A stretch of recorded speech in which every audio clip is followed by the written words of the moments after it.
Don't you know what you're starting? But you sure we got that clue how that this we go. Don't you know? No more art. And as I look to the horizon, not a cloud, but then stormy weather's go too cold. Seems like it crept up out of nowhere, all around you is not what you foretold. You never see it coming. You see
Oh my gosh. Hold on. Let me fix my scene that I already had prepared, trying to look all professional and whatnot, but OBS just ain't having it for some reason. I don't know. Anyway, I'm here. Here to play Fate Grand Order, Rome Singularity.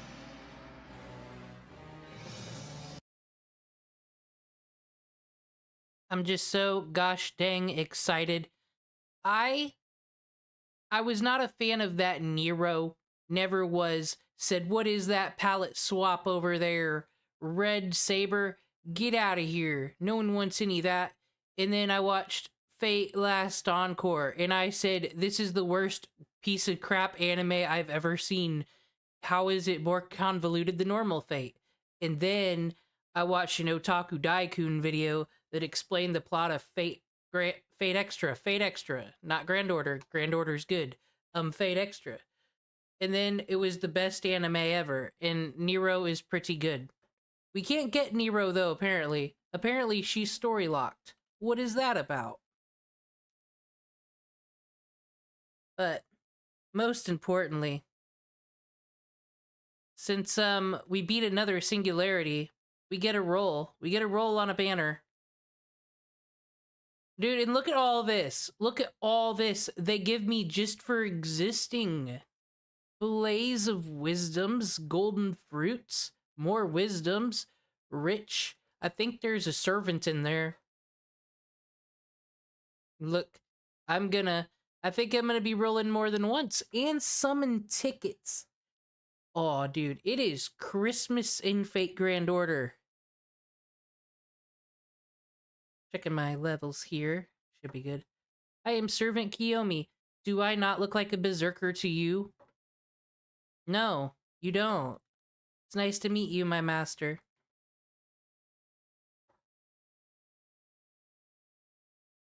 So, I've been skipping a lot of this story. That's why I got some YouTube videos to catch up in the plot, because, you know, sometimes it just gets boring. Natsu, he can try, or whoever writes, but, you know, it's not always interesting sometimes. When you have to shove all your visual novel onto a cell phone screen, but yet you still gotta pad the hell out of it. But Rome, if I remember right, Rome is fun. And off screen, off stream, I've been banking a lot of this AP, getting the fruits, the Colbat fruits, and we got 1,000,000,000 gold things, and it's gonna stack as I do the story. I think as the experience points stack, might go grinding, you know, just to keep getting a break. Just keep getting a break from the visual novel. That way I can enjoy both. Problem solved. But most importantly, I have 105 Saints Quartz. Who knew what a wonderful day it would be when I woke up today? Yet, here in Fate Grand Order, everything's wonderful. I'm gonna get the boring part out of the way, though. The friend summons, but still very early in the game for me.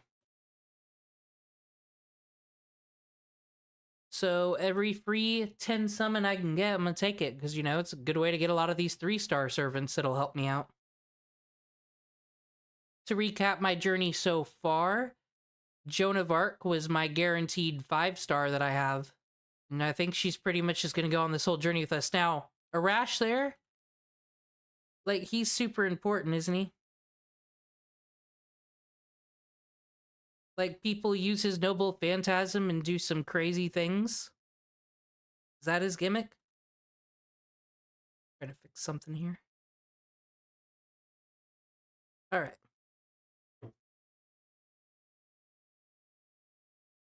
We do got Robin Hood, though.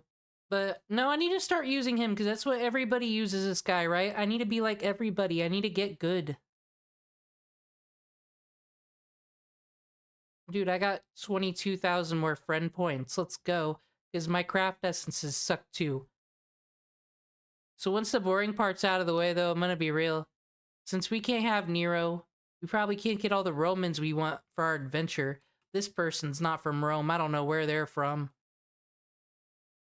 Someplace lame where people get bullied and pushed into lockers, I think. I think that's where... Oh, Wait, round table?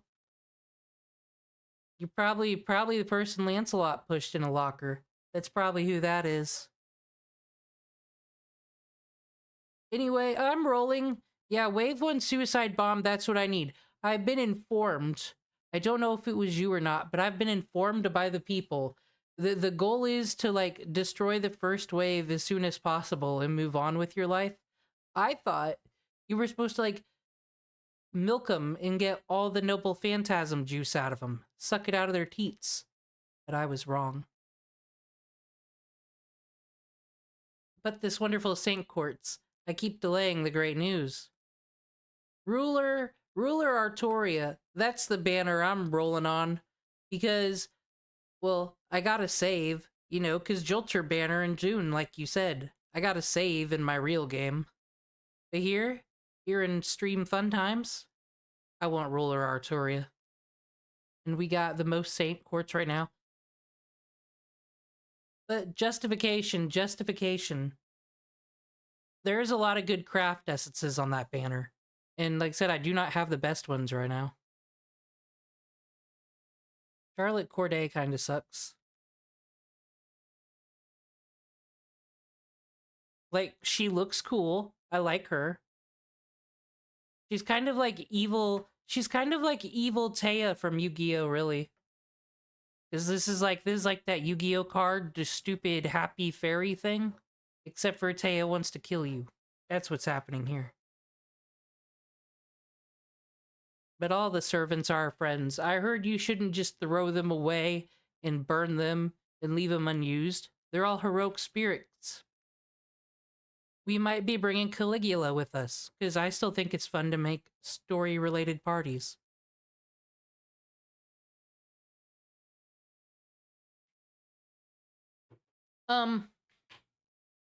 They do this in some events, don't they? Where if you have a certain servant, they get, like, bonus XP because they're story relevant to the event.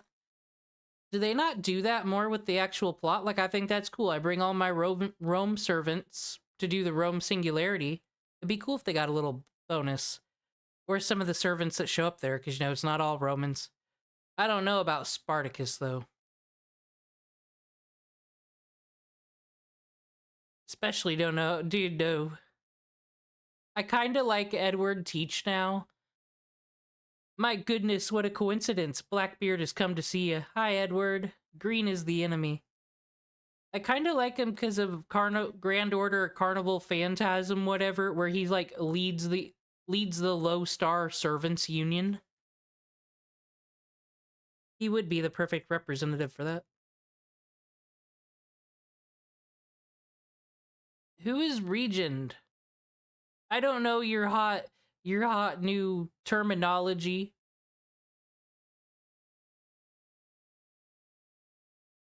I know that Wolfgang Mozart's here. Leave battles aside, I promise only to decorate your life. No one uses you, I don't think. Fly damage cut, that's always useful. Oh, we got one more. I'm still happy I got Nitocris, perfectly honest. Though I kind of want to level up Castor Cuculain. I have never used him, and I've kind of always wanted to. And he helped us. He helped us in the Burning Fuyuki. We can't forget him. We gotta honor him. Should I cash in? I'll cash in my fragments too while I'm here. Yes, the legendary savior of France. I'll be leveling her up today. They gave me 1 billion. They gave me 1 billion embers.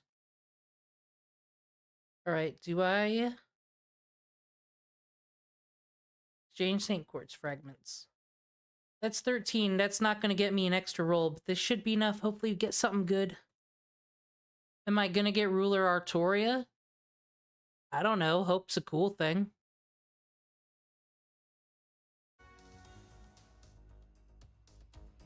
Could there be some Romans that show up? Maybe. We got 31 summon tickets.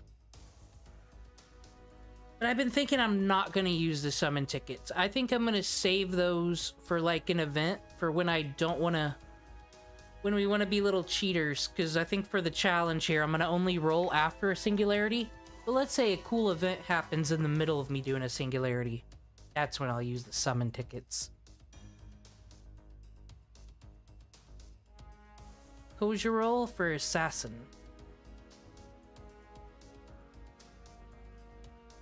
So what low... okay, hold on. What low star would I grail to 120? Like, so 1 and 2. I have, Kuzuki. I like Kuzuki. Just a quick one-hit, quick attack. But then we got the, Fate Grand Order Arcade Kukulane with the sword. He's kind of a way better version of that. So 31 summon tickets is no joke. So I'm gonna keep those. But here, we can do 3 rolls. Maybe we'll get her, maybe we won't. But something cool will probably happen. I'll at least get a useful craft essence, I'm sure.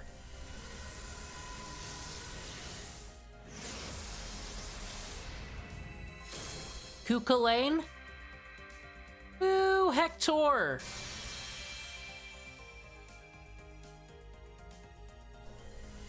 I want Kukulane, I don't have him yet.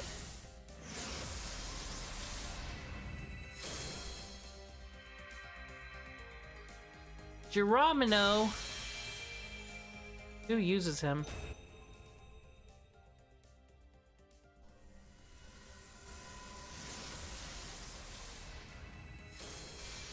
Four-star. I think that one raises arts, I'm not sure.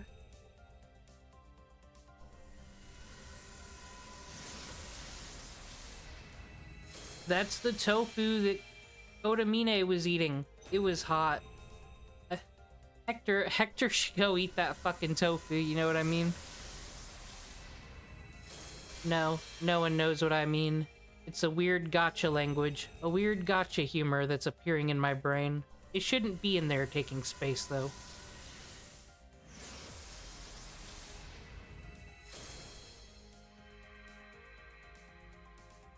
What up, Kotaru? I've never used him either. But I got Assassin Guy Assassin. And he's got more tattoos than that guy has. It only makes sense to use the 4-star one with more tattoos. More bang for your buck. Aw, oh, dude, it's Child Killer for Golem Avisbron. Avisbron. There's someone on my friends list who loves Matahari. They've got Matahari at 120. I think it's simply just because they like her. And she was cool. She was really cool in the Salem thing. I liked her. Matahari has grown on me. Billy the Kid, though. Isn't he kind of like... Dude, I love how he's just like an actual kid here. I'm pretty sure he's like an awful person that like killed 17 people on a train or something.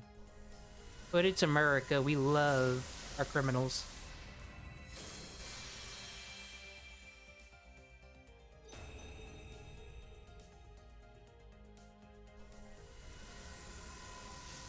Dude, is there any heroic spirit where they just suck? Nobody likes them, and all everybody's... Well, I mean, I guess Gilgamesh. There he is! There he is! Protection from arrows, what?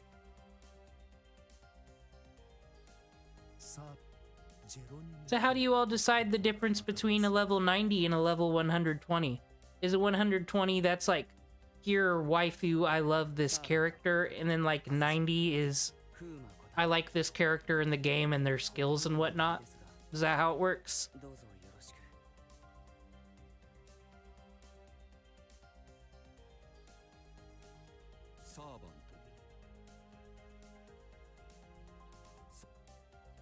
I think. Well, then I'm gonna 120 Heroic Spirit Emiya, but then I might have to level 100 Castoria to reward her for keeping my team safe. But Mysterious Hero and X, but I've already had this debate. You know what, though? This man right here, this one right here is the one who deserves 120, if anybody. He's done his time on everybody's team. Guaranteed he has. Okay, what does this one do? Increase arts effectiveness, arts critical resistance. So, this pull sucked other than Kukulane. Let's try again. Do better this time, gotcha.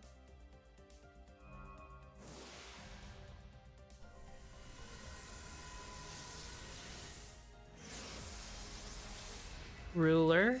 No, just a lancer. Oh, now you want to be here all the time, my friend, do you? That's great. We got... made this wonderful layout. We got Jeanne d'Arc, since she's probably going with us everywhere. And then Jay Kaiser, because he's always here in spirit.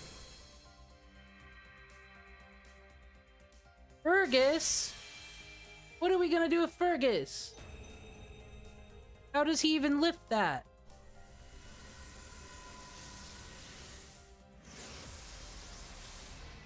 Yeah, yeah, I'm definitely gonna be using a rash, though. No one Roman other than Caligula. I don't think I got any Romans up in here. I don't want Darius. He seems problematic. Ooh! Moon Cell.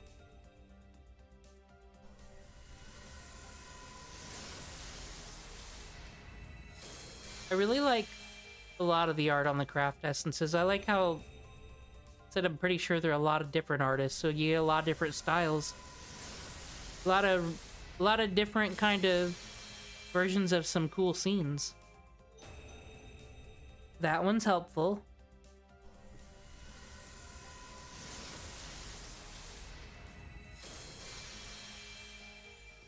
They do like their mask is on all these characters. Is that a scene from any manga or anything, I wonder? All the character mask on the thing, or they probably just made that for this. There's no Atlas Institute, though. They won't trick me.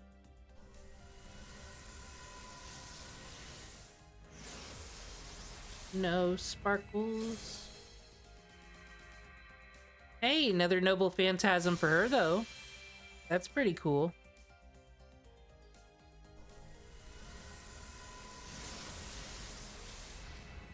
Alright.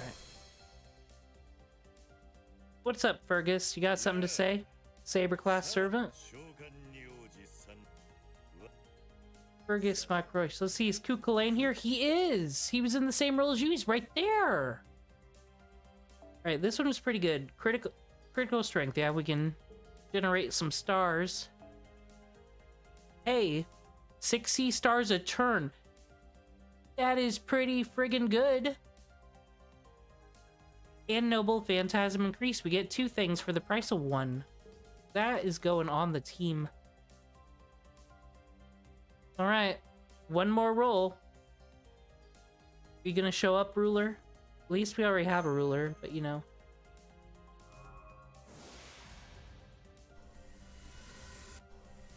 Okay, something unimportant.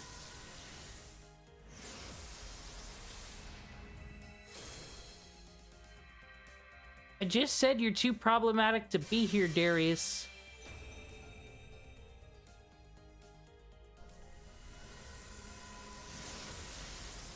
So, like, Leonidas is gonna show up in the Rome? I like necromancy. That's a good one to put on Kukulane, actually.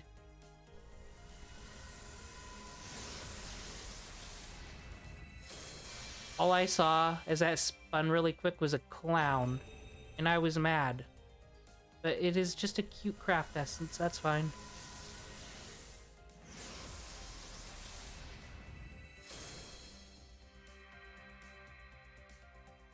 I've never used her. She seems pretty cool, though. So anyway, Leonidas is going to be in Rome. Did you know that 300 actually happened? I thought it was a Frank Miller comic and a hype movie. But no, like 300 people fought some people. And it's true. And I'm like, gosh dang, this is what happens when you only learn history from Fate. They say I took world history class in school. I don't know if that's true. Because did you all know, I'd be watching Extra History. There was an Emu War in Australia, where they were like velociraptors and destroying everything, so they killed them with machine guns. I didn't learn that in school. Okay, so I guess we got craft essences. It was a nice dream, though, to think that maybe we could have got a ruler, Artoria. Her face is weird anyway. 10 sea stars. Oh, we're gonna be swimming in them. Like, she's so serious. Isn't she supposed to be running the casino? Or is she like beat you up when you're cheating at the casino? Is that her thing? Would have been cool if we could have hung out with her. But nah, she said no.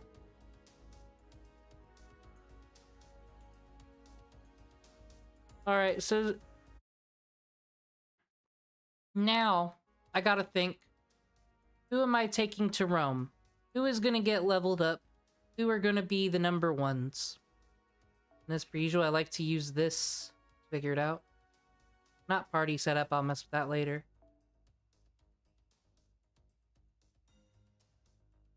Alright, John d'Arc. Enough said, you're John d'Arc. We need to take Caesar. Now, Caesar? I don't think anybody likes this fella. I don't know why. I can't find no Fate lore waifu videos on him. Not a single thing. I found actual historic documentaries on Julius Caesar. Said he invented the calendar. And this is how the Fate fandom does him, huh? No appreciation. Just... wow. So we'll appreciate Caesar, hopefully.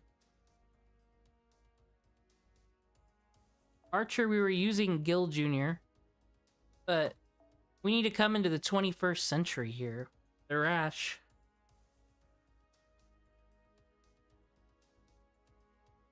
Elizabeth Bathory is Elizabeth Bathory, though.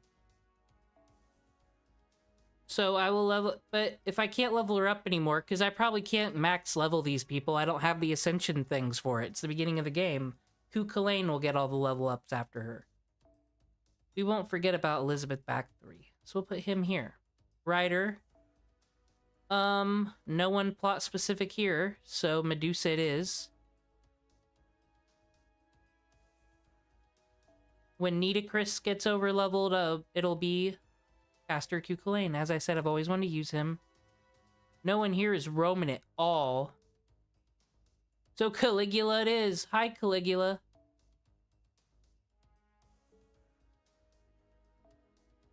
Alrighty.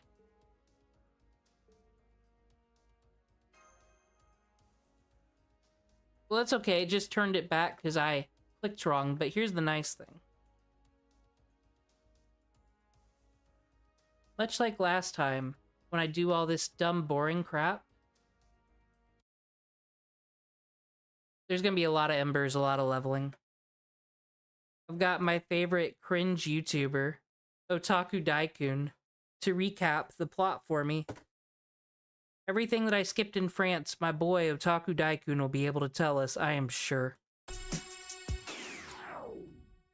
Welcome back to Otaku Daikun.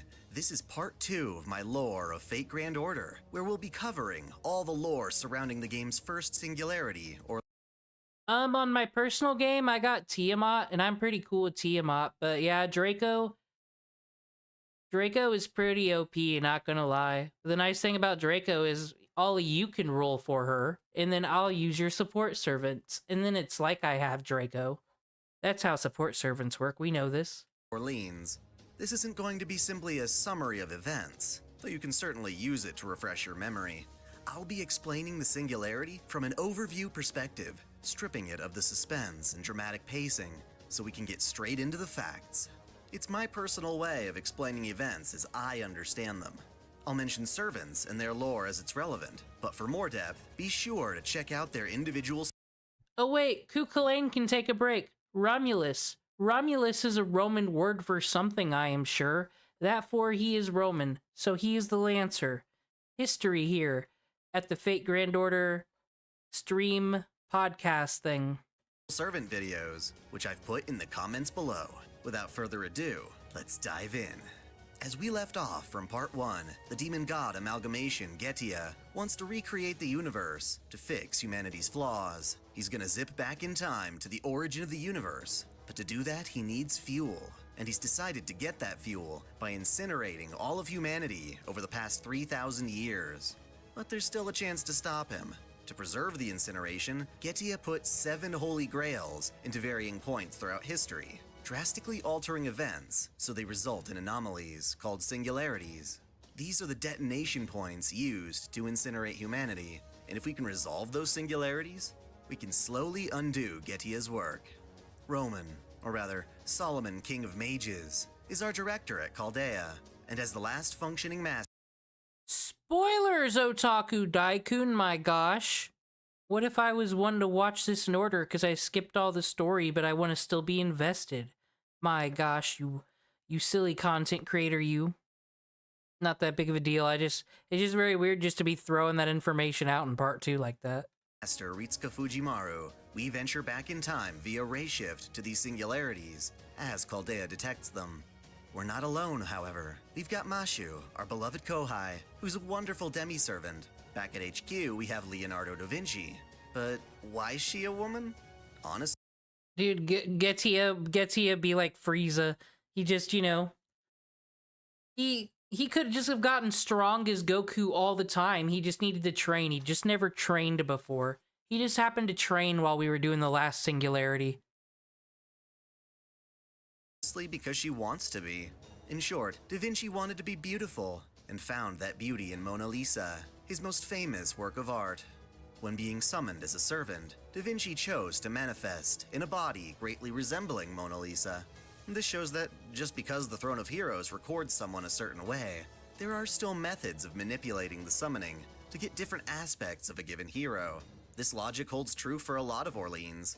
While Da Vinci got a heroic spirit sex change, the more common variants of a servant tend to be lilies and altars. A lily servant is the version of that hero at their most pure, typically in a younger form, before they encountered. Real talk? Hype opinion? I like Medea Lily. I can't believe I've never had Medea Lily. Pain Breaker. You know what I'm saying? I'd put her on a team with Castoria and then just someone to wail at it. You know, just a powerhouse. I don't know if that's the right strategy. That's why I'm getting good over here. But that's what I would do. If only I could have a Medea Lily one day. A lot of their defining hardships. Altars, on the other hand, are just that, alter egos. While they may have been pure and honorable during life, servants may harbor an inner darkness that they normally choose to repress. In other cases, altars are versions of a servant that manifest as imaginations of choices they could have had, paths they could have taken. In the case of Artoria Pendragon Altar, her normal spirit origin was corrupted by Angra Mainyu, resulting in a form of the King of Knights who, as she was criticized, truly was inhuman. Her love, her compassion, the part of her that literally wags when happy, is no more. That isn't to say an altar servant can't do good things. It just means that their personality and abilities have had a major shift in alignment. Thanks to this, it's possible to have a... No, that's not true at all. We all know that this one right here, yeah, she's little Christmas Salter Jeanne d'Arc, you'd think. And she's lovely, she brings presents to the people. But she is shoplifting from TJ Maxx on the daily. That's what happens when you get like that madness enhancement going on. A servant who is both Lily and Altar at the same time, which seems like a contradiction. The best I can say is that Altar Lilies are edgy cuties. For funsies, let's spoil...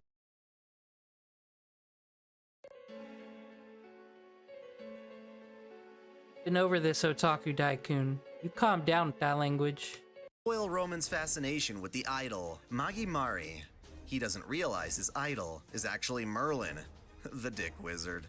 Merlin's trapped in Avalon and clearly doesn't have much to do in his spare time. In the Fate timeline... Whoa, whoa, whoa! Dick wizard? Dick wizard? No! Merlin is a great, wonderful citizen who does nothing but bring smile to the people. I wonder if he can spy on Shiro and Artoria, making out in those grass fields, getting frisky in the flowers. Anyway, back on topic. Chaldea has discovered Hold on. Merlin, public service announcement. Merlin is just great and wonderful. The grand wizard of stick and dick, they say. Coordinates to send us to the first singularity, and so we head there. Let's clarify. Solomon's Grails aren't exactly the same thing as in Fuyuki's Holy Grail Wars. They're more like the Lesser Grail, a vessel for a ton of mana. Either way, that shit's useful. If you plop a grail into a time in history, someone's bound to discover it and use it, interfering with said history. In addition, the grail seems to arbitrarily summon various servants who don't have masters.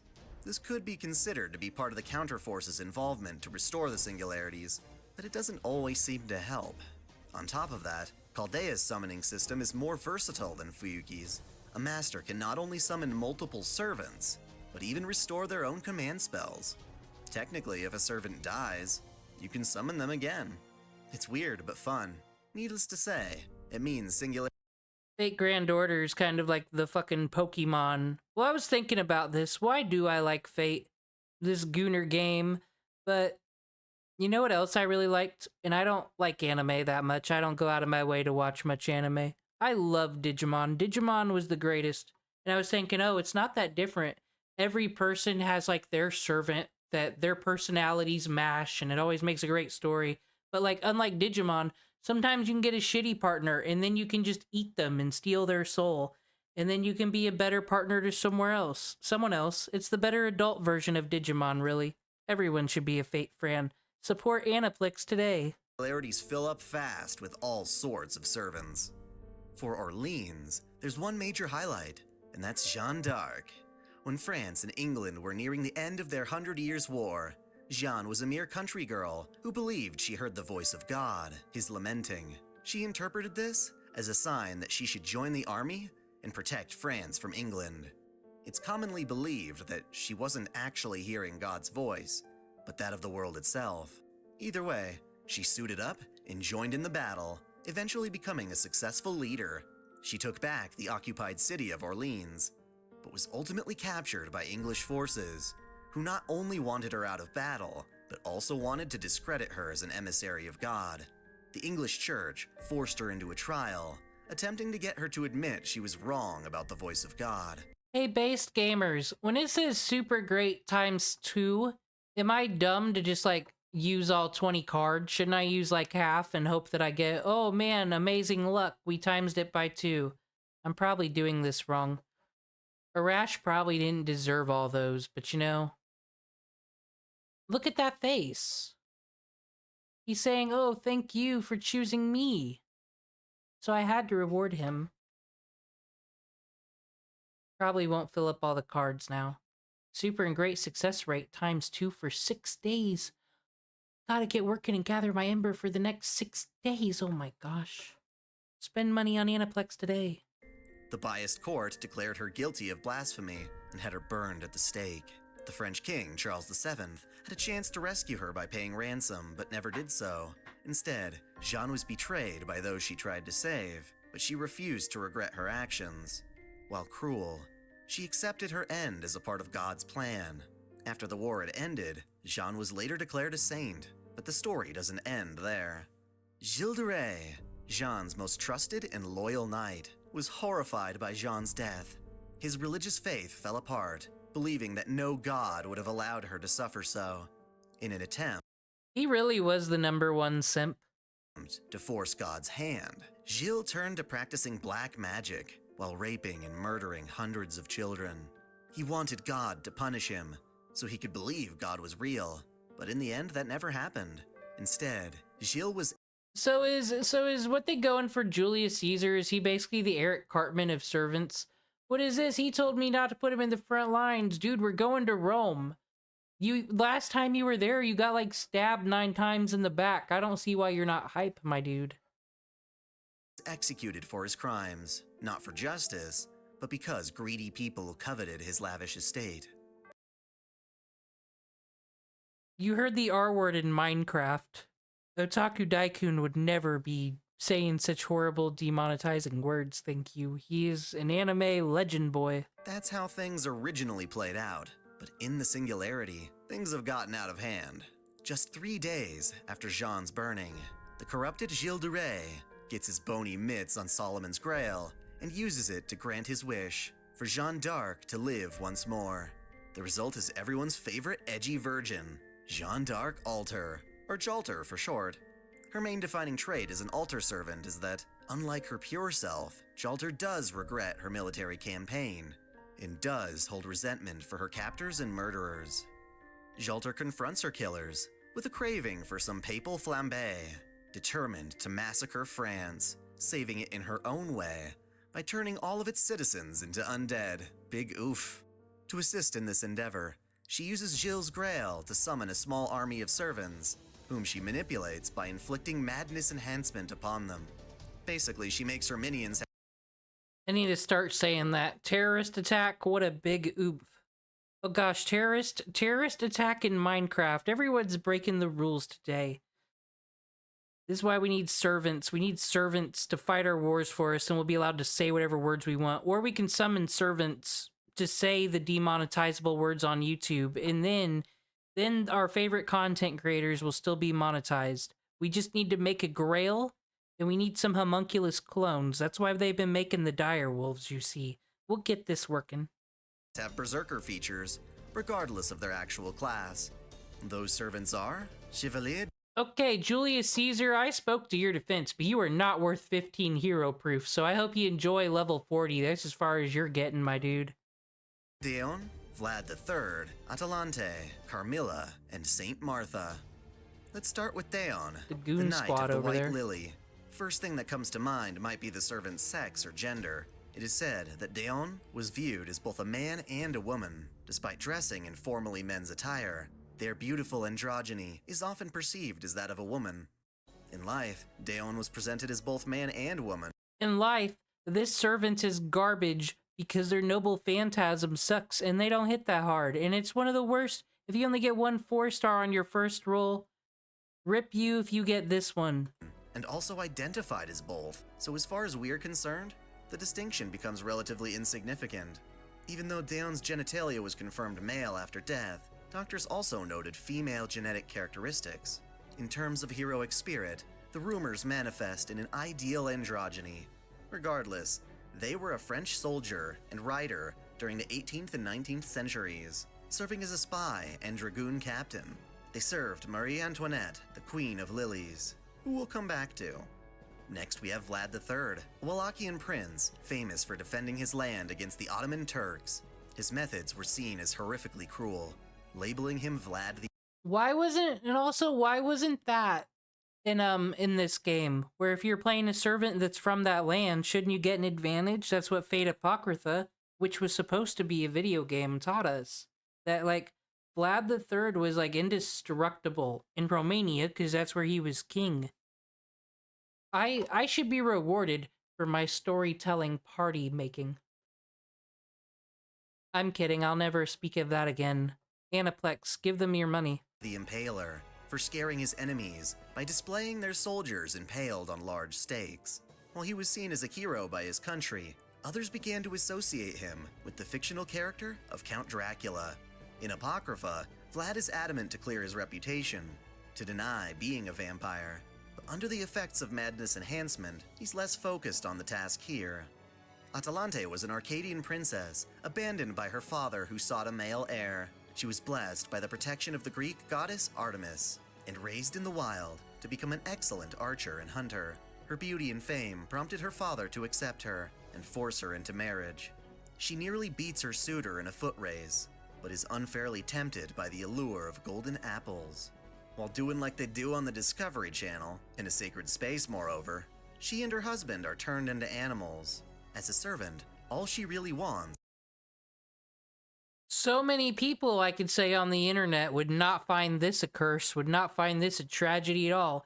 But as per usual with Atalanta, let's go cry about something that don't matter, like a whole bunch of ghost children dying. Is to protect children from being abandoned What's up, like Caligula? she was. But with madness enhancement, she's unable to actively pursue this. Then there's Carmilla, the Blood Countess, also known as Elizabeth Bathory. She was a spoiled Hungarian noble who was raised to view her subjects as less than human, until a fateful day when she convinced herself that her skin stayed healthy upon bathing in the blood of other women. She murdered hundreds of women. The stream will not go by the way, where we don't talk about Elizabeth Bathory murdering a whole bunch of children to bathe in their blood.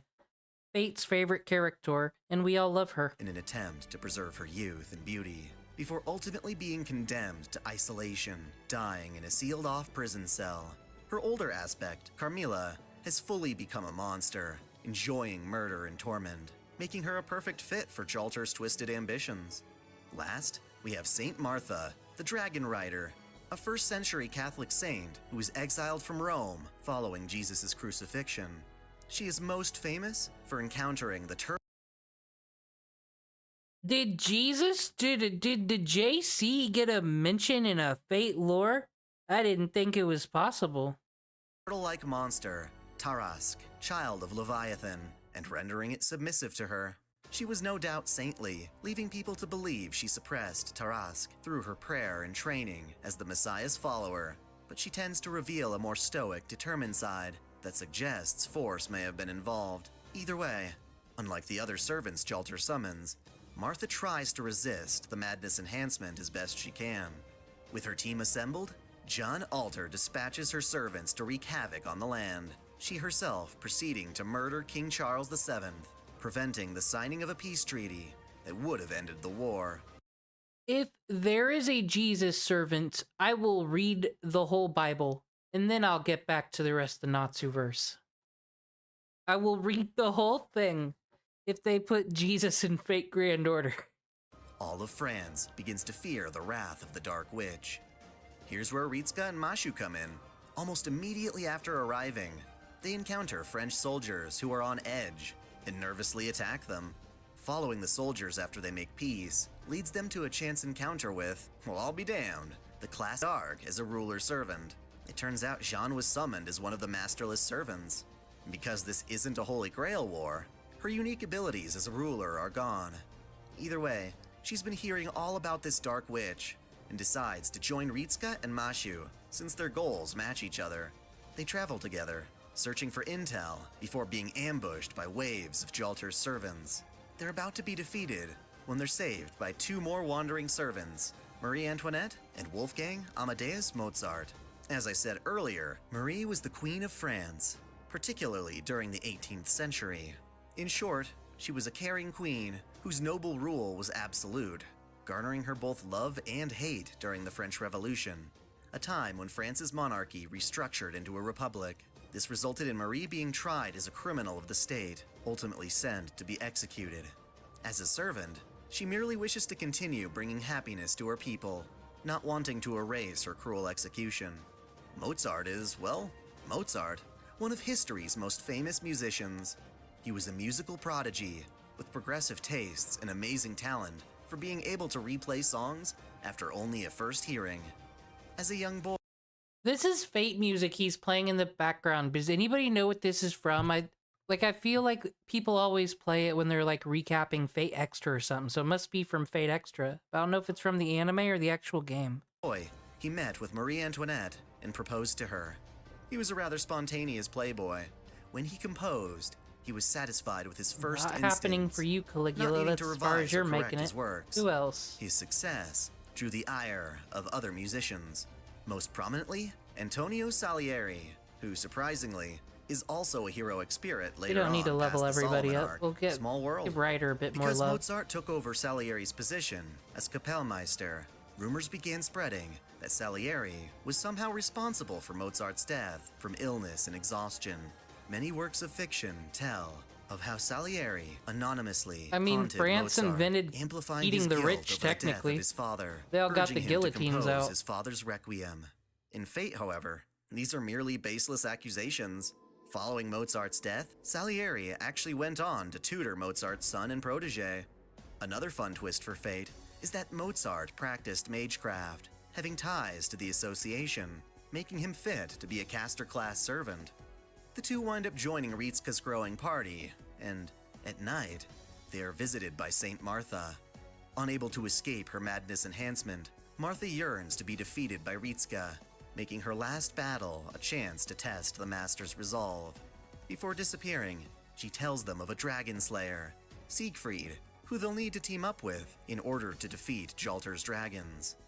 That's right, Jalter, when created by Gilles, gains a dragon attribute, allowing her to control wyverns, and even the ferocious dragon Fafnir, into battle. Yeah, Orleans is filled with dragon-based creatures, so it makes sense for Ritsuka to seek out Siegfried. I love how Otaku Daikun's like, yeah, can you believe it? Dragons in France. In this series where you can have female King Arthur. Crazies. Jump the shark, fucking fate grand order. Who, in life, slayed Fafnir. But you know what? All these wyverns, they're just giant swallows. And you know who's a boss at killing swallows? Motherfucking Regin Koji Bro Sasaki. There he is! The dragon killer. We didn't use him though, but pretty sure it's what I did in my personal game too. He's the dragon slayer. Fuck Siegfried. Low rent. Seriously, who needs sumanai when you've got a samurai? Burn.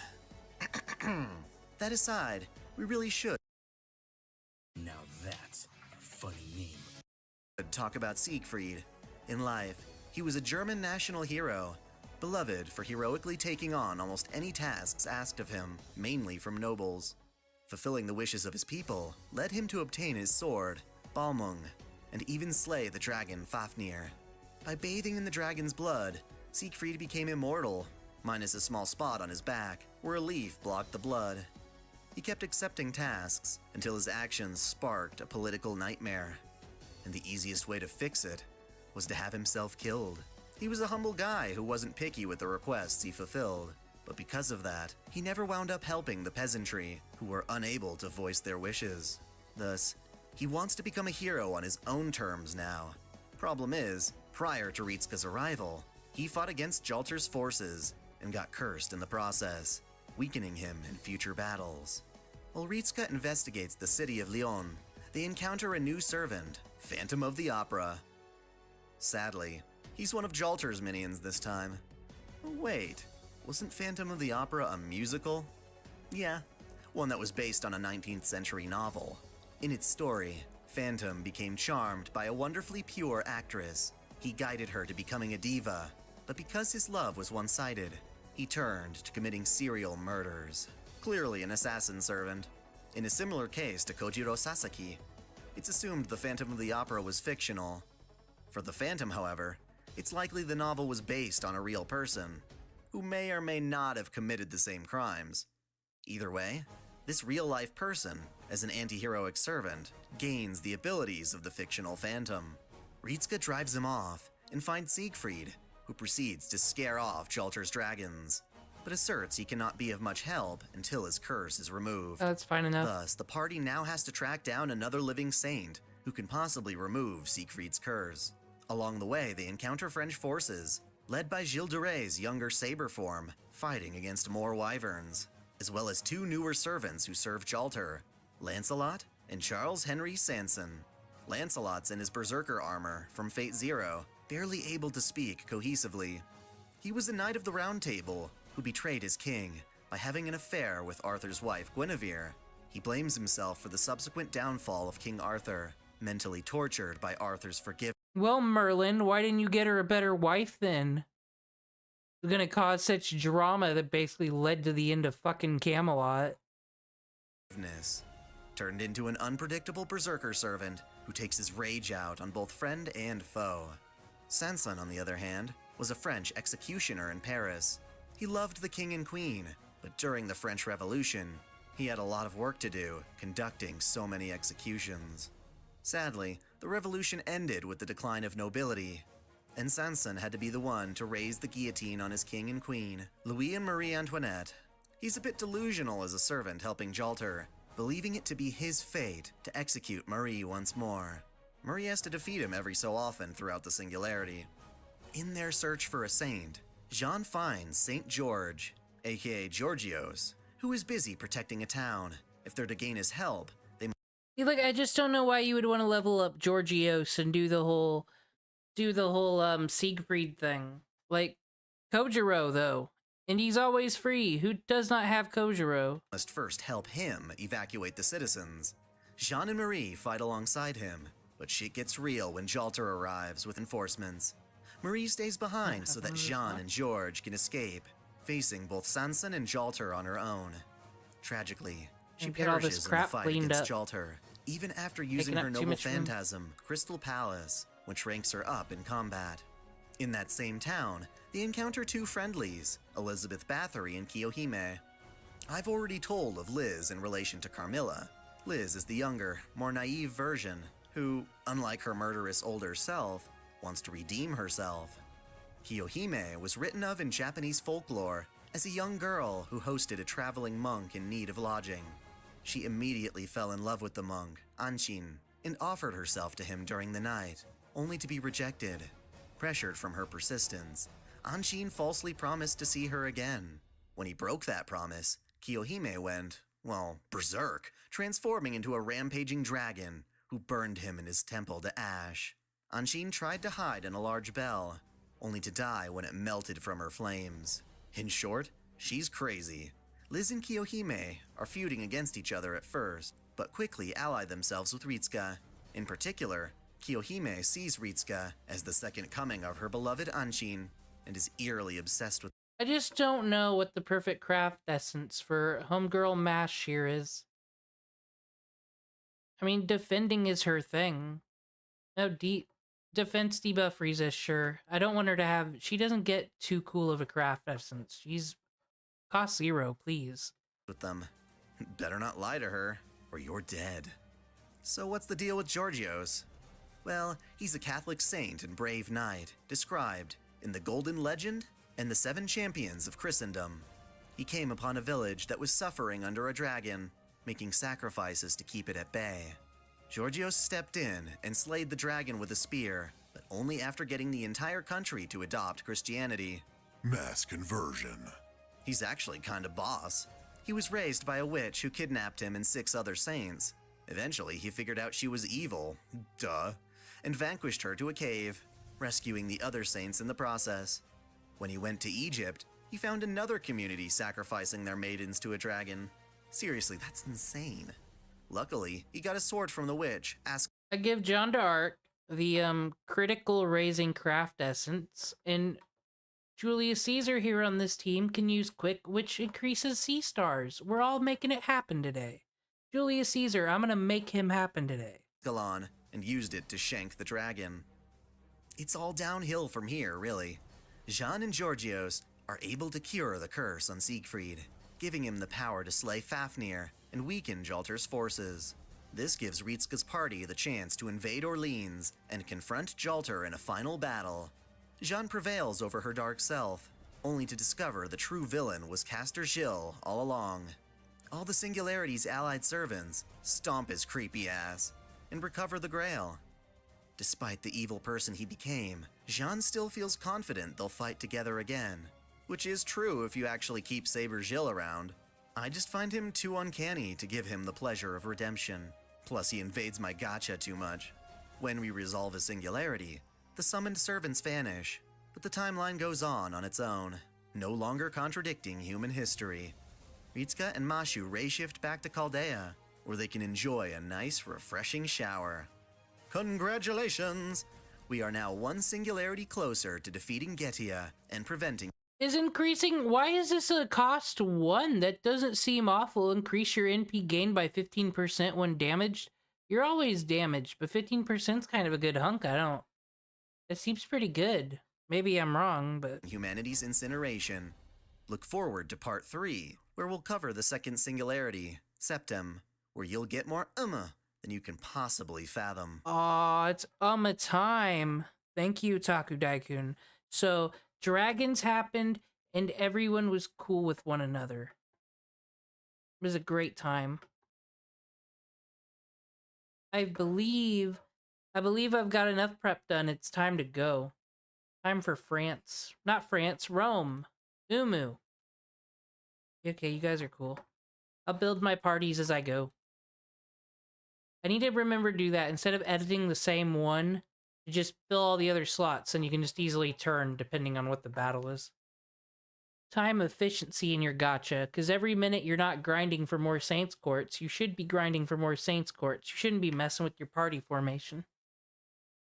Alrighty.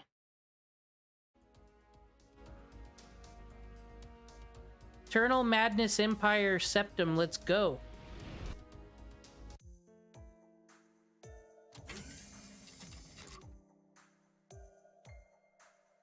Kawa kawa, said Fu.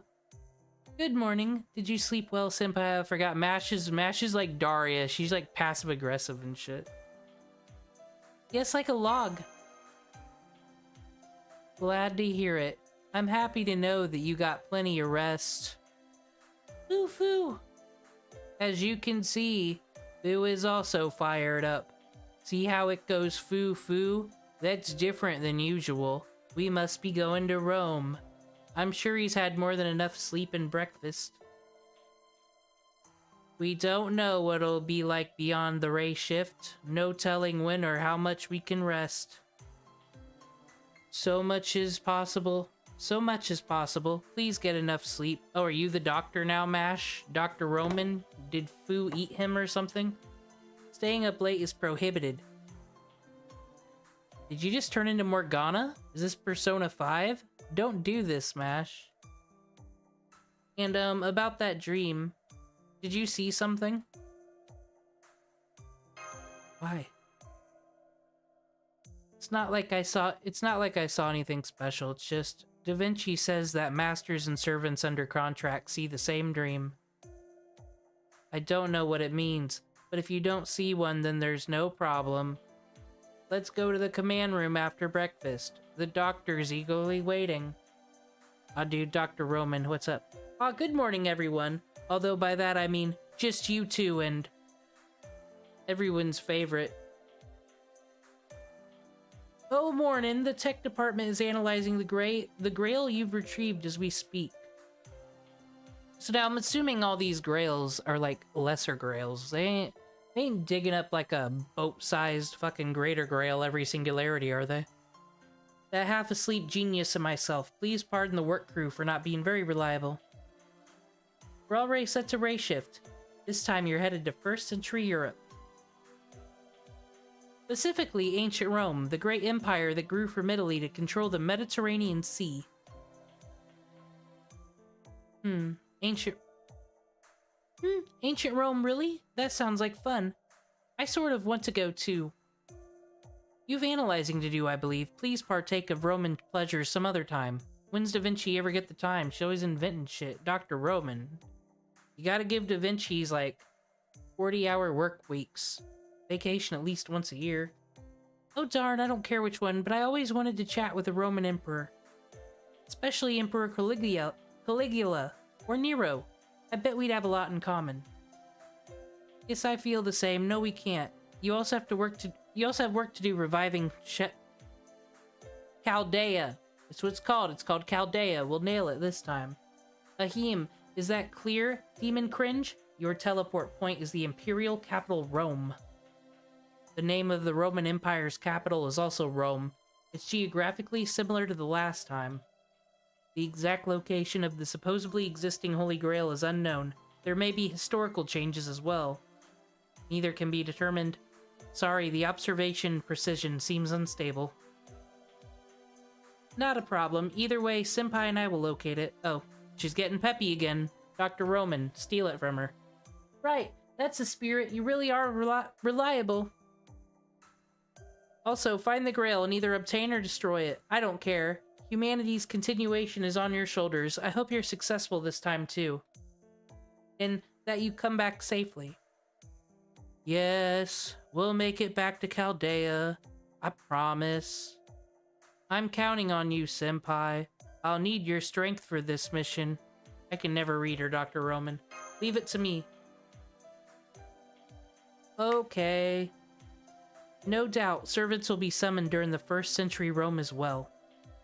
If possible, call upon their power. Of course, you won't be able to get help from hostile ones. Doctor, I have one question. May I ask it? Hostile servants and neutral servants. Is there a way to distinguish them upon detection? That's a problematic question, Mash. It would be best if we had the ability to distinguish them from our observation data. For example, the ability to see if approaching servants are enemies or possible allies. I'm sorry, unfortunately that's impossible right now. Even if we could combine Sheba and... I'm not pronouncing that. The best we can do is detect life forms and energy readings. The ability to distinguish hostility that lies within the realm of psychology. For now, you can't quantify that with numbers. I'm sorry, Mash. Demon cringe. But we can speculate from the situation. I'll warn you if there's over 75% hostility. As for non-servant readings of local humans, I'll try my best to detect them as well. That's okay, Doctor. I'm sorry for asking too much of you. I only asked you to invent a way to tell me everyone's intentions. Yet, you couldn't stop Liv Liner from doing a terrorist attack and blowing everybody up. How foolish of me. Asked too much. I realize it was logically unreasonable, but even so, Mr. Deuce the danger, right? Yes, strategically speaking, it's best to avoid unnecessary battles. But no, I knew it was an unreasonable request. Please forget it. No, forgive me. I know I'm putting you in unreasonable danger. To the best of my ability, I'll support and back you up. I can promise you that much at least, Mash. Demon cringe. Understood, my boy. My boy with the man bun. Thank you. Well, let's start the ray shift. Dr. Roman. Quit being so gloomy. I'll back you up mentally as well. No, it's just the sudden shift in mood is a little... Program start. He's done with us. He's sick of this conversation. Unsummon program start. Spiritron conversion start. Ray shift. Let's go. Grand Order commencing operation.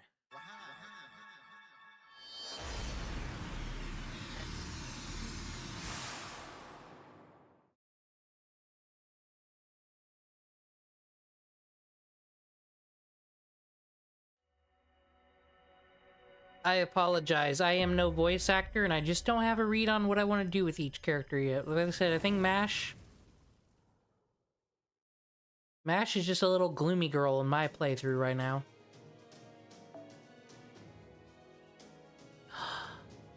What is this? AP 5? I thought it was all free. I thought they wanted me to catch up to the Lost Belts and be a cool gamer. But it was all a lie. Now it's AP 5. AP cost half period over a year. Okay. You put the swingins and the lions to me, Fate Grand Order. It's okay. By the time it takes you to read a damn chapter of this, you'll get 15 AP.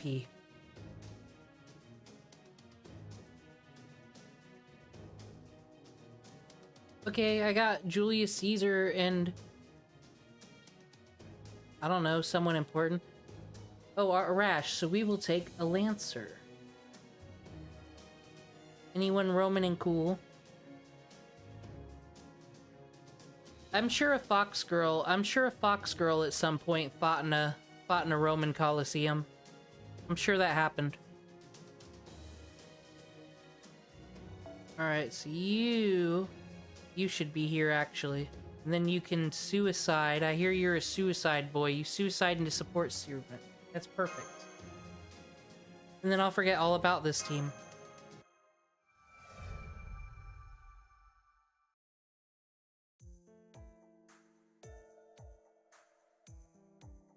Ah, we've successfully teleported this time, Senpai. The feel of the wind, the scent of earth, the vast blue sky.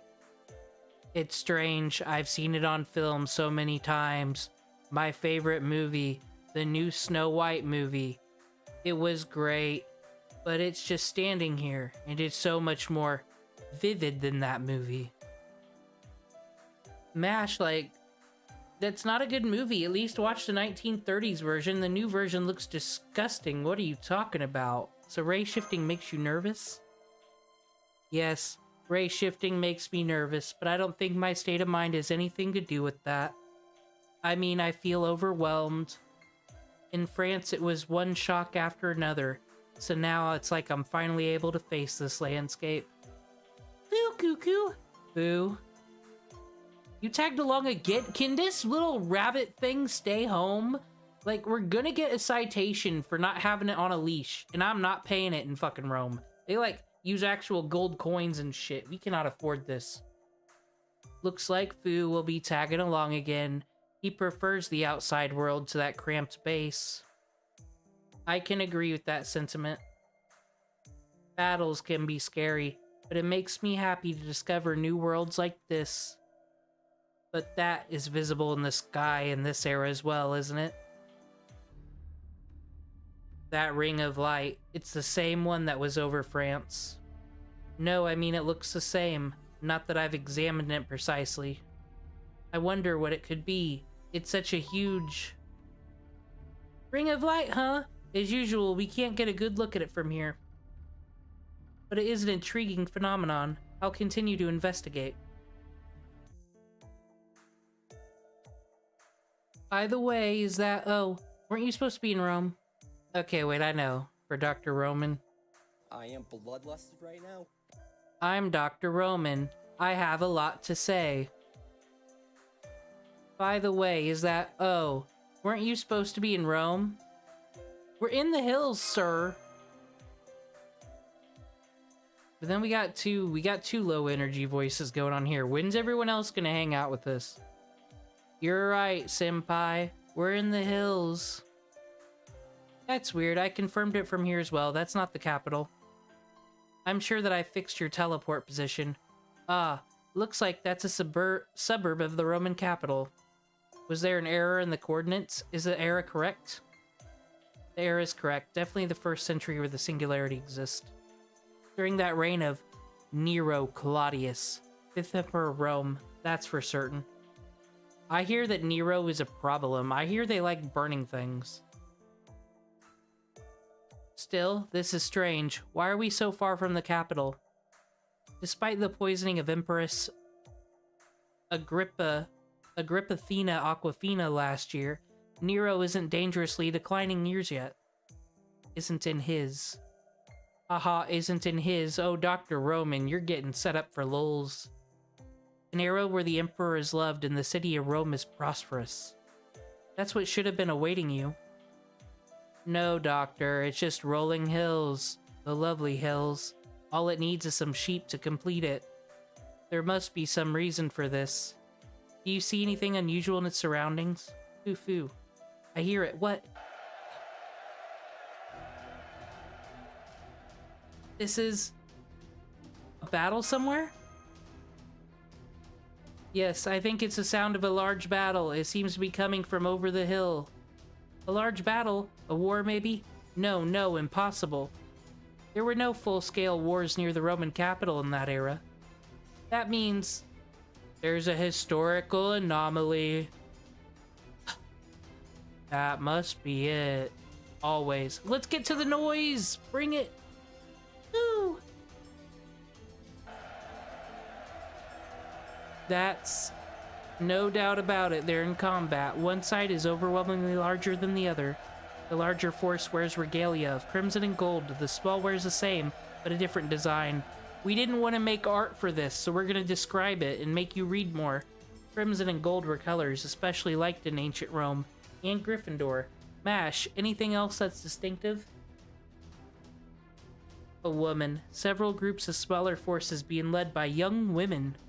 Breaking the glass ceiling here in Rome. She's practically taken on the enemy forces herself. The overwhelming avalanche towards the capital, all by herself. An extremely strong individual. A servant, perhaps? No, I'm not getting any readings on servants. You don't sense it either, do you? Correct. Then it's certain that woman is a human of this era. This is just personal speculation. She reminds me a bit of John. I have no basis for it, though. John, the saint who rose to defend the sacred? Who of this era was like that? I can't think of one. My knowledge is lacking. In any case, an impossible war is going on. Which means, let's help that woman, that poor innocent woman. Yes, I agree. Yes, I agree with your firm policy, senpai. Even Fu's fired up. Cuckoo. I just can't wait to get Nero hanging out with us. Ooh moo. You aren't You aren't facing servants or monsters, but they have great numbers. Be careful. They're just humans. Just beat them with a stick. Finally! Who's on my team again? Don't remember.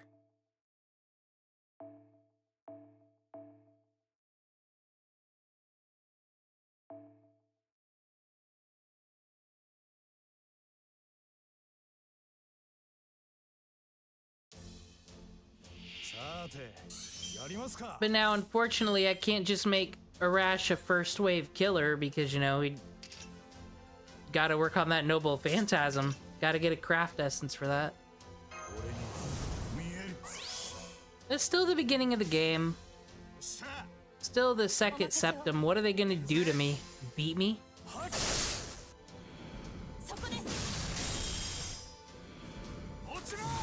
I can beat first wave in one turn.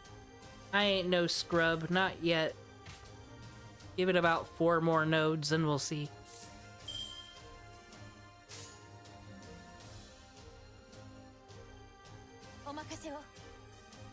Yeah, get him, Caesar. You know you wanna prove yourself.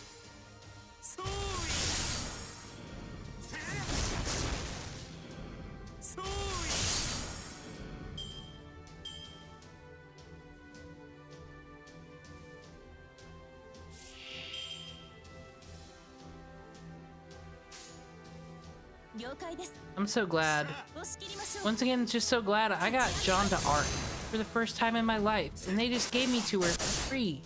They were to me for free. Look at this. Oh, who am I gonna bring? Who am I gonna bring to the fight? Oh, I don't know. The person who, like, can make us all immune with their noble phantasm and is a ruler? Why wouldn't you?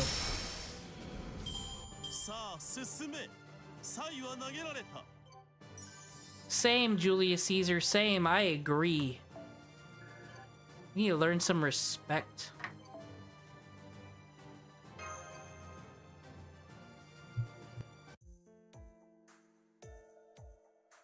Sheathe your swords, it's over. You there, are the reinforcements from the capital? She's here. She's here. The attention seeker, everybody. She's here. No, no, no, Nero's here. We wouldn't dare. I thought the capital was sealed off. No matter, I commend you. It doesn't matter. I am merciful, so past mistakes are water under the bridge.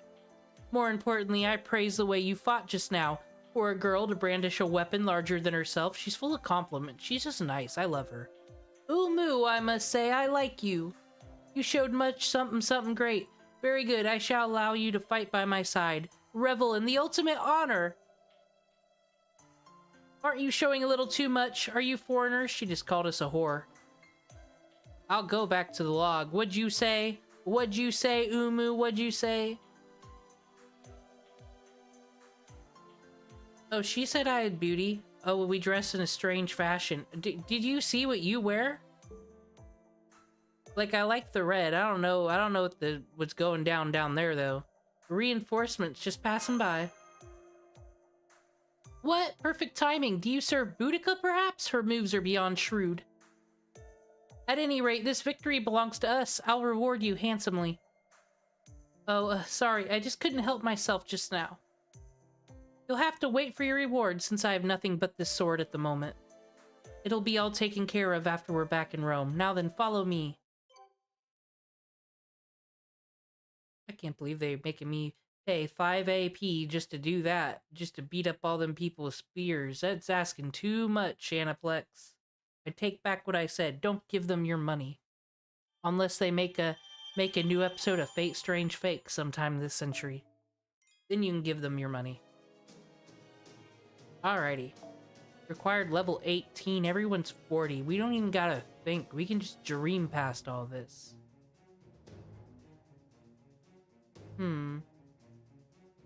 Whoever you are, you seem cool.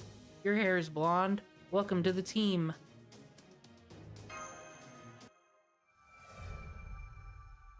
All roads lead to Rome. They don't lead to ruler Artoria, though. By the way, you people, I don't doubt that you're foreigners, but where are you from? Surely not Britannia. The Far East doesn't seem likely either. We're from Caldelia. Don't you know? Caldelia. Childelia? Quesadelia? That's enough small talk. We still have many enemies to deal with. The second wave is coming. Damn those restless United Empire fools! How dare they interrupt my beautiful voice? Let's go, you very striking looking girl. I order you to serve as my shield. Mash, you don't gotta. When strange people like this tell you gotta do things, you actually don't. Huh? You're right. Oh no, Mash. Senpai, now we're the ones under command somehow. Dang right you are.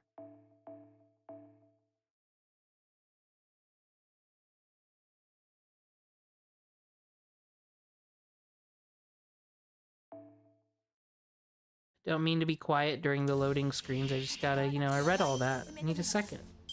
Here's our 10 stars. Let's go. Alright. Caesar against Lancer. Not a problem.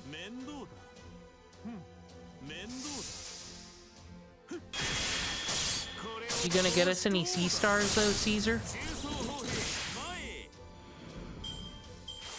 Dude, he just summoned like 5 dudes with their own shields and whatnot, and y'all act like Julius Caesar's a joke out here.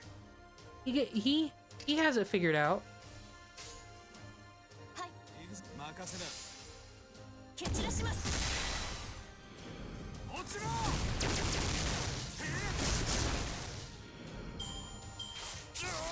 Arash just did 12,000 in one attack.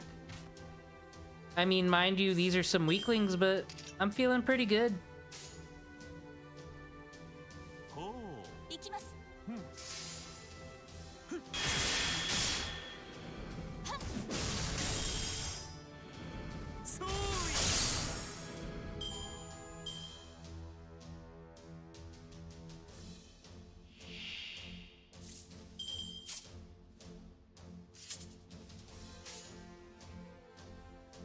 Do all this, oh man, all the strategy, all the noble phantasms, but then it's like, oh yeah, the beginning of all these is just fucking, you'll forget what your noble phantasms are.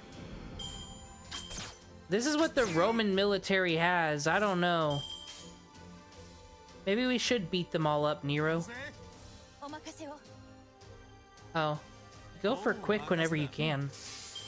I know that at least.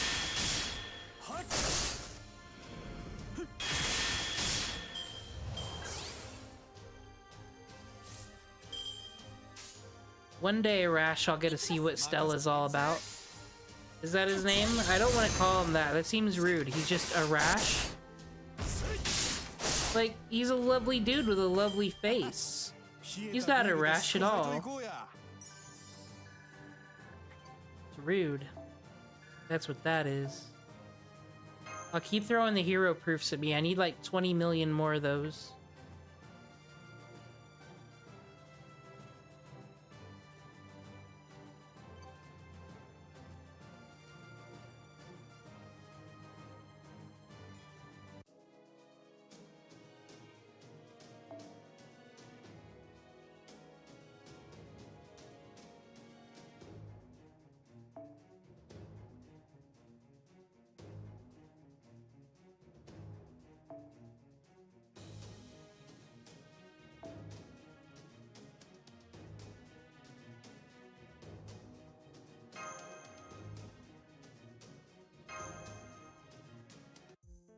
Gotta put Draco in. Just clean house. She's perfect. Somehow we're out of danger. You ended up saving the day again. I'm sure it's not uncommon to be outnumbered in war, but being on the inferior side is no fun. So tiring. No, it's not over yet. I can sense more coming. A servant. Mash. Demon cringe. I've detected a single servant. Yes, I'm sensing it. It's almost there. It is. I found it. My beloved younger sister's child. Uncle! No, no, no. Aligning with the United Empire. Caligula. What did she just say? Uncle? Is that what she just said? Dr. Roman just like the React streamer who can't even be bothered to watch the whole video. Yes, I'm sure that's what I heard. A human living in this era and a blood relative of a servant. Let's look into that later, Mash. No question about it. That's a servant. Demon Cringe, are you ready? This is our first servant battle since coming to this era. Ready when you are. Let's go. No need to worry, Senpai. No, Master. My actions are destiny. Give up your life. Give up that body. Caligula, that's like your niece or something. Don't. All of it. Okay. Maybe he's just a cannibal. That makes it better than incest somehow. Uncle, how could you? Here he comes. It's a servant battle. Master, your orders.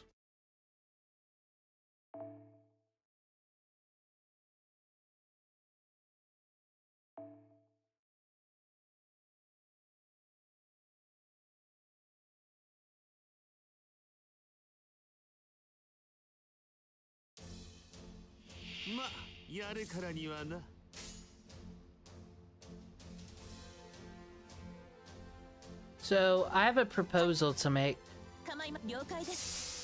I diss on this game, but who am I to be dissing on this plot? Why don't I make my own plot? So I've decided I am in my brain.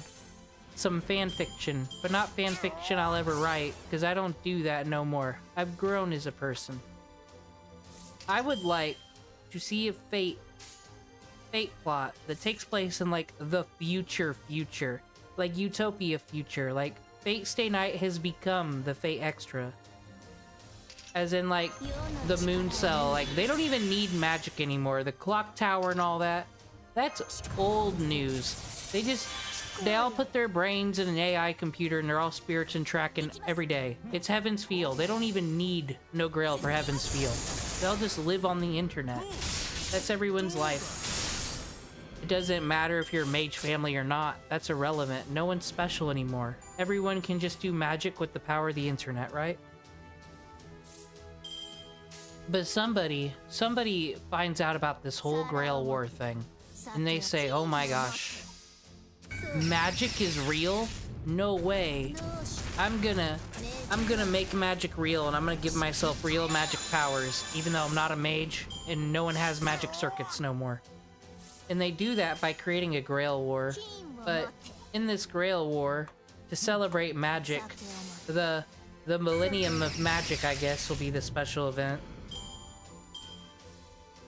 All of the servants, all 7 servants are all casters. And I want the main character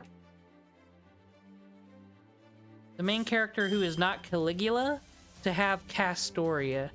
Different King Arthur story, different Artoria. I think she would be the perfect main servant. Now who the other 6 caster servants are for my anime, I don't know. I gotta think about it as I play. But right now I gotta fight Caligula. Draco is very Rome. I should just take Draco to every single battle with me here in Rome.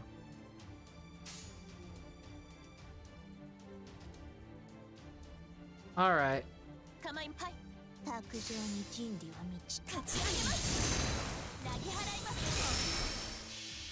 Merlin can't be in my fanfic because he can only get summoned in times before he exists. And even in the super future, he still exists. He's a grand mage.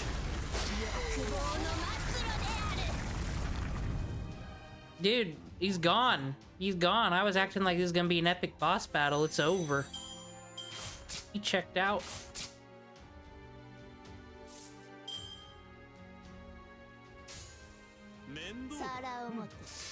Well, it was cool meeting you, Caligula. I have one of you in my party. Okay, we gotta start bringing Caligula now, everywhere we go. Pay some respect for that amazing battle he just put up there.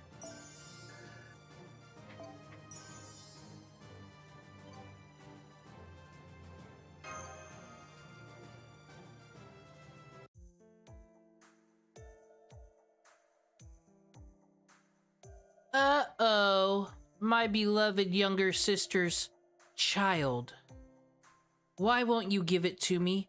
Why can't you give it to me?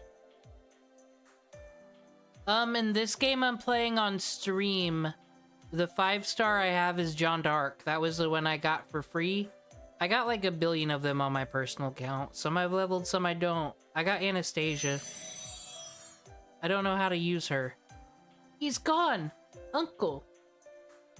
I can no longer sense his presence. The enemy troops seem to be withdrawing as well.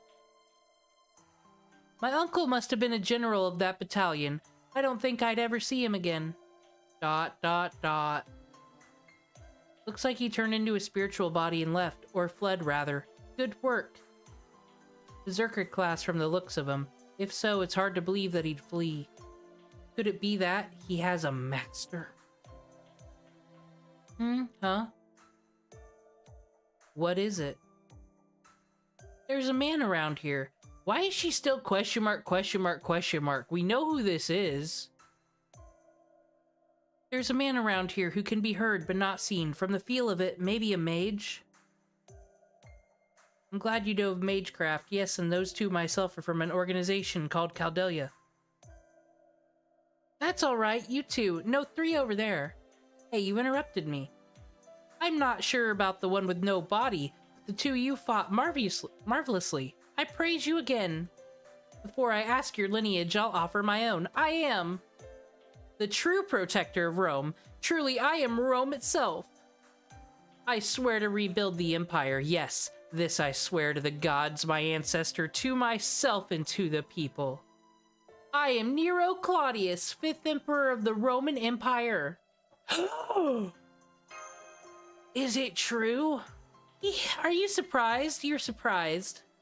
Of course, very good. Be as surprised and amazed as you like. I shall allow it still. Emperor Nero. Was a girl? A girl? History? History is deep. Thank you, Dr. Roman. You added so much to this nuanced conversation. Okay, though, so I need to think of 6 other caster servants who are going to be in the 7 caster servant Grail War. Merlin is not allowed, but we do need someone from the round table. Hold on. Morgan Le Fay, I know she's a berserker. I mean, Morgan, that's who that servant is, right? It's got to be Morgan Le Fay. There wasn't any other Morgans in King Arthur lore. Morgan caster, Fate? Gotta be a caster. Is she? I mean, whatever, she's a caster because I said she's a caster. She's gotta be there. She's gotta be like the servant that Castoria goes in the last round. But I also do believe, though, Caster Cuchulainn. We need him. But you just can't pick servants willy-nilly either. You gotta, like, consider who their partner's gonna be and what role they play in the plot. Nero, you're cool and all.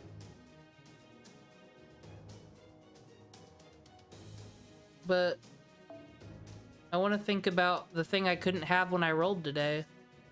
I've actually never used her. This is the first. Eternal City.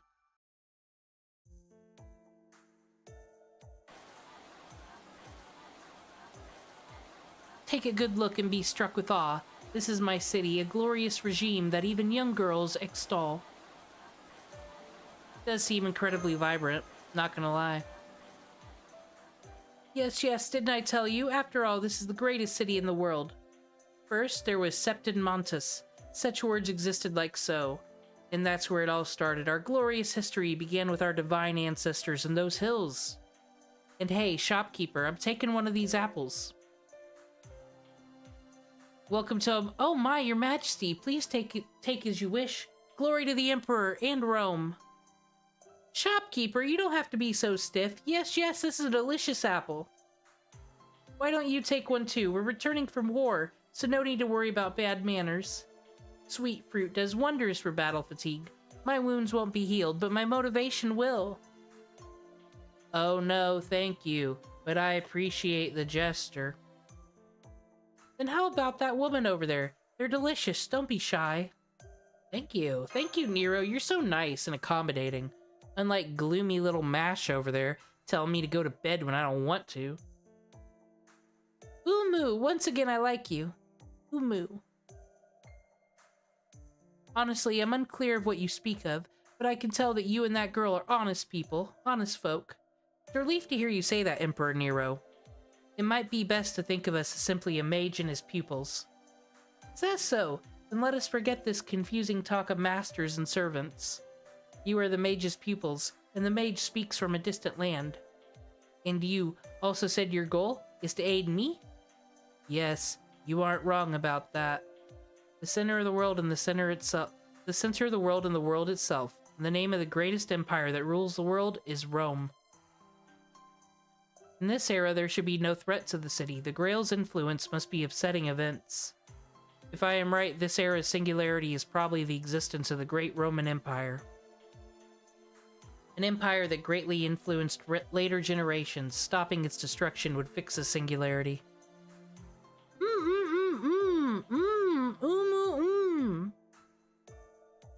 Sorry, I don't quite understand.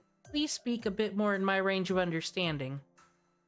Sorry, he can be a bit too theatrical. I'll explain. Oh, Mash, we don't got time for that. Instead,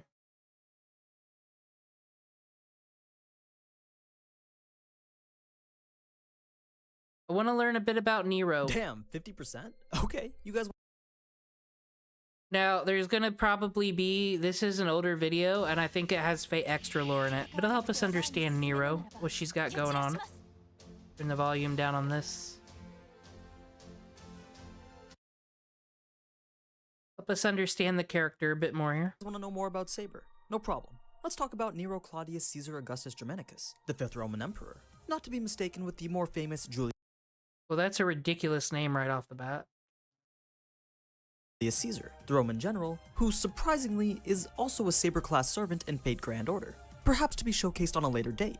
But anyway, in episode 9 of Fate Extra Last Encore, the anime did a surprisingly decent job of summarizing Nero's life, like much better than how any of them were handled in Fate Apocrypha, and they stylized it in a very beautiful way as well. But if that wasn't enough, let's now... Not wrong, I really liked the Nero backstory, and like I said, Fate Extra Last Encore is a garbage. I don't know why the hell they made it. I don't know. We're Netflix and we're gonna make a Fate anime. Let's make the bad ending to a video game no one played. But like, Nero's backstory is really cool, and if you actually know the plot, it's a really cool concept. So I recommend giving Fate Extra a try. At least learn the plot. It's kind of cool. It's very interesting. Now take a more detailed look at who this Roman emperor was back when she was alive. Just a side note though, this is going to cover mostly the Fate-altered version of her story. So if you're familiar with ancient Roman history, everything most likely won't be historically accurate. For starters, in case you didn't already know, Nero was gender-bent for no other reason than to trick people into thinking that they would be playing Arturia in the Fate Extra game. But that's not important. It is important. There it is.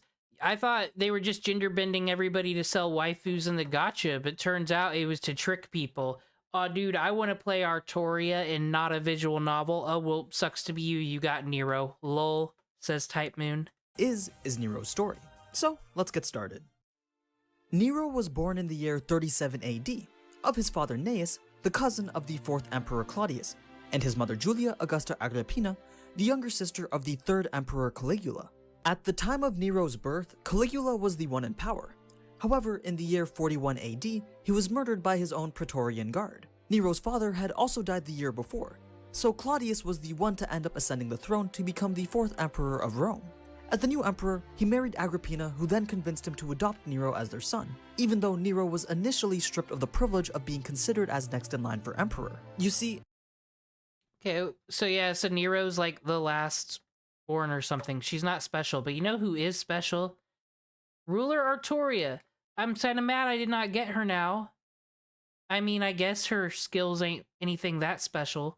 that no one else has, but that was kind of fun. I like her sea star gathering. You put the right craft essence on her, you're good to go. I didn't get her. We just got Jeanne d'Arc. 5 servant coins, though. Let's go. This was all part of Agrippina's plan in an attempt to make Nero emperor so that she could actually be the one in charge from behind the scenes. So with the first step of getting the emperor's approval of Nero's entrance into the family completed, the next step was to pressure Claudius's daughter, Octavia, into a marriage with Nero. And at the young age of 16, in the year 53 AD, the two became married, thus cementing Nero's position as a member of the royal family. With Nero's birthrights now confirmed, the next step was to remove Claudius from power. And sure enough, in the year 54 AD, Claudius died, assumed to have been poisoned by Agrippina. This allowed for Nero to become the 5th emperor of Rome all before her 18th birthday, making her the youngest person to ever sit on the throne at that time. Now with Nero the one with all the power, she decides to gain the favor of the masses by giving money to all her citizens and abolishing all indirect taxes. There is just not enough Dracos here in support. What is this? What is this garbage? Where are you all hiding her? In this one? Tiamat's here. We don't need Tiamat right now, but that's good. More ruler. Y'all bragging? Y'all bragging about your roles? Andrew, whoever this is, you're a bragger boy.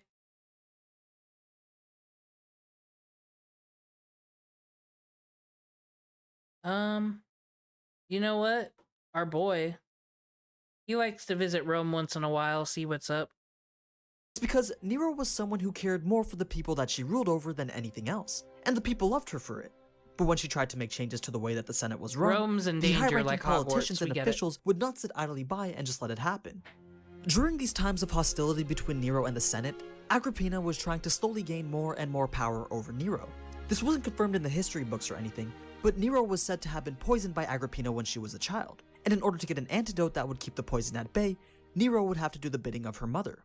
Eventually, she grew sick of being controlled like a puppet, so she took the matter into her own hand and publicly executed her mother under the pretense that she was trying to poison her. With Agrippina gone though, so was the antidote. This had led Nero into a state of delirium, which guided her down. Man, everybody thinks it'd be cool to be like king or queen or emperor or something. They don't mention the part where you gotta execute your own parent in front of everybody, show people how it's gonna be. Nero, despite how nice she is, I don't know, there's some danger behind them green waifu eyes. Down a path as someone who would be remembered in history as a tyrannical emperor. She began to lose vision on what was right and what was wrong. Executions of her rivals became commonplace, and anyone with an opposing opinion would meet that fate as well. This reign of tyranny led to the death of both his wife Octavia and his mentor Seneca. Octavia had been accused of adultery and then exiled, only to return and be publicly executed. Then Seneca had been caught as part of a plot to overthrow Nero's rule and was then forced to commit suicide. The Senate began to distance themselves from Nero and started to make their own plans without her knowledge. But before the Senate's intervention, in the year 64 AD, there came the Great Fire of Rome. A fire so great that it had burned for well over a week, completely destroyed 3 Roman districts, and damaged 7 more. All accounts of this fire, except for one, paint Nero as the culprit. And even in the account that says that Nero wasn't responsible, the author still says that he's unsure. But the rest of the accounts believe that Nero started the fire so that she could make space to build the Domus Aurea, her golden house, a massive complex or theater of sorts that was supposed to have many man-made landscapes and I mean, if this is true, Emperor Nero wouldn't have been the first one to do fire fraud for frickin' an insurance scam to build a stadium, I am sure. Wouldn't have been the first one, probably wrote the playbook. 30-meter tall statue depicting Nero's greatness. It's believed that in an attempt to shift the blame from herself, Nero accused the Christians of starting the fire and began to arrest and execute many of them. But she still made sure that she had the favor of the public by aiding in search and rescue efforts and opening up the royal palace to make room for survivors. Eventually, the Domus Aurea was constructed and the Golden House became a prominent palace right in the heart of ancient Rome. But just to be clear, it's not confirmed that Nero planned this fire.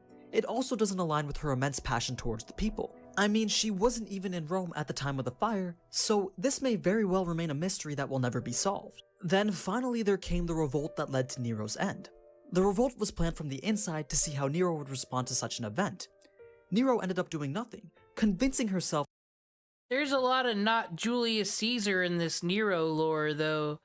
Not respecting where you came from, not respecting your roots, it seems. I don't know anything about Roman history. I hope I learned some today. That the popularity that she had gained over the years with the people would act as a shield from any sort of defiance.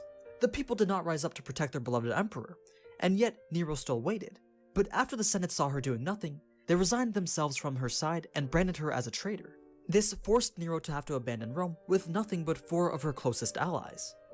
She had planned to think through the situation, but once a courier brought a message declaring her as a public enemy that was meant to be executed, she knew her only option was suicide. As she contemplated the action, her only thought was, what an artist dies in me. What Nero didn't know at this time, though, was that the Senate recalled the order to execute her in order to preserve the Julio-Claudian bloodline. But it was already too late. Nero couldn't muster the strength to end her own life, so instead, I'll let it play a bit more. she ordered one of her comrades to do it. And by the time the soldiers got to Nero, they saw her already moments away from dying. One tried to save her with his cloak, but when he realized he couldn't, he walked away, and Nero made one last statement. So it's like Romeo and Juliet, but there's not even a hot guy to kill himself for you. Nero, just chill. Saying, 遅かったな。だが、 There's Draco. 大義である。 and that's who Nero was during her life. Born in 37 AD and died in 68 AD, reigning for 13 years from 54 AD to the year she died. A solid 30 years if you ask me. Now, what of her abilities and noble phantasms? I think that the most important thing to understand with Nero is her imperial privilege skill, because this is primarily what allows her to be as powerful as she is. And what it does is it temporarily grants her access to skills and abilities that would otherwise be impossible to use for someone of her class. So as we saw in episode 3 against Ryder, Nero used her imperial privilege to essentially hijack Ryder's noble phantasm and use it against her. But it's not limited to just others' abilities.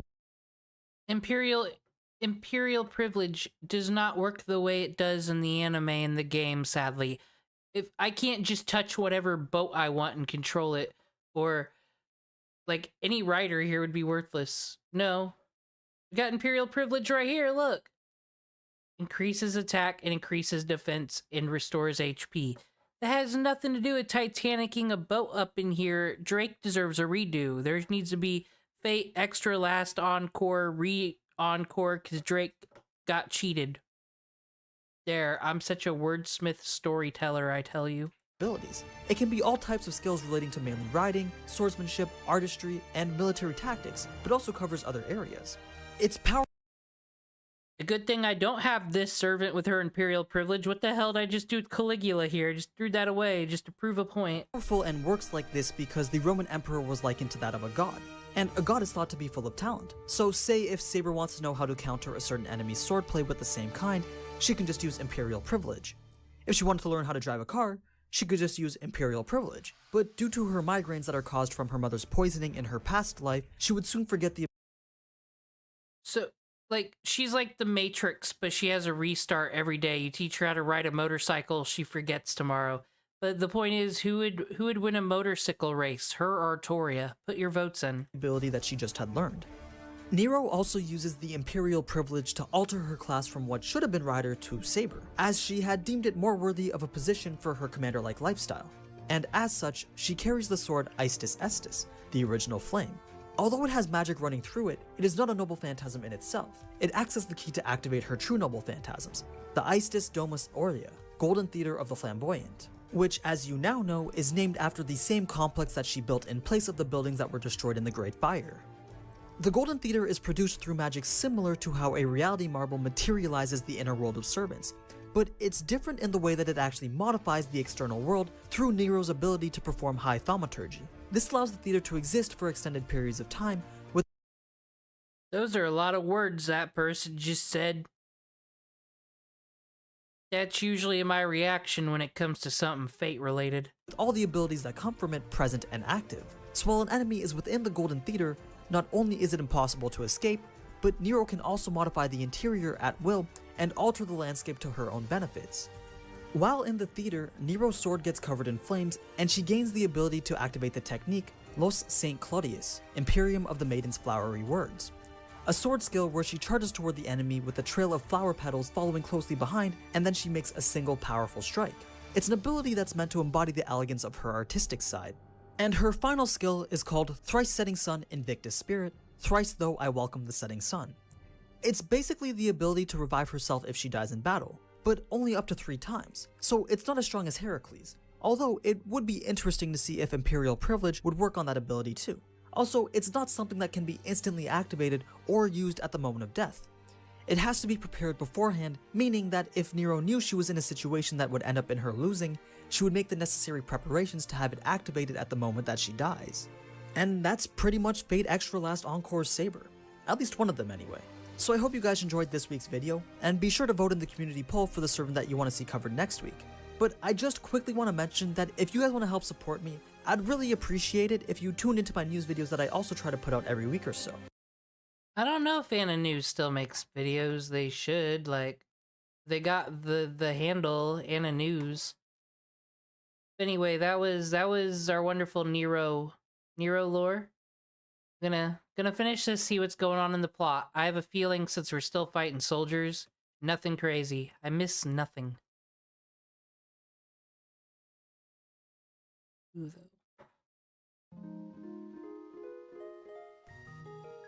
there's some music going on. Fight this one commander with his 3000 HP. I don't think I've gotten to use a Noble Phantasm at all today. That's all fiendish.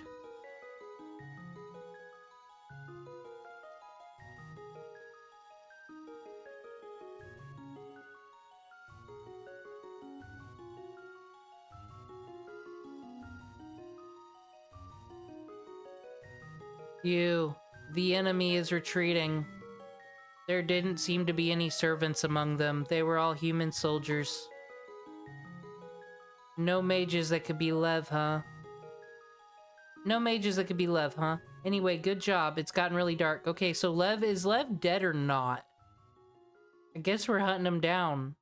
I'm watching all these lore videos, but I am missing the whereabouts of one Lev Livener.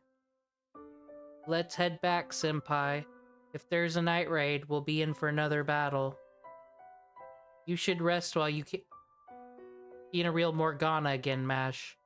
Didn't I tell you as much this morning? Get your rest. Not sleepy yet. What? Then I think I'll go back to my room and sleep. I have to check Magi Mari's blog too. She should have updated her diary by now. Dude. Dr. Roman, no. Getting catfished. Doctor, no. Why are you looking at me like that? Like some sort of pitiful creature. What's wrong with internet idols? What's wrong with Carmela? What's wrong with Chibi Doki? Are you judging me just because the world's falling apart through history? They're truly the ideal idols, untainted by the hand of media, TV networks, or even morals. Doctor, it's not my place to comment on the hobby of a 30-year-old bachelor, but please do your job. Otherwise, I'll be forced to delete that secret folder of yours. Come on now, it's a joke. I'm always checking your surroundings and finding data. You made me create a lie detector. Remember that? I couldn't make a terrorist detector, but I could make a lie detector, because you told me to, Mash, and now I'm still not good enough for you, because I like a VTuber model. Whatever. Magi, Mari. Anyway, get some rest, you two. The Emperor is also waiting for your report.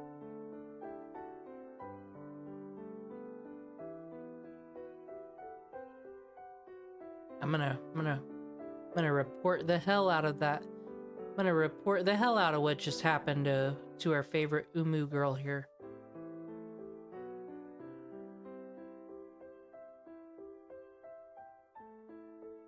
Mount Etna? This is probably a small town with like 2 gas stations or something.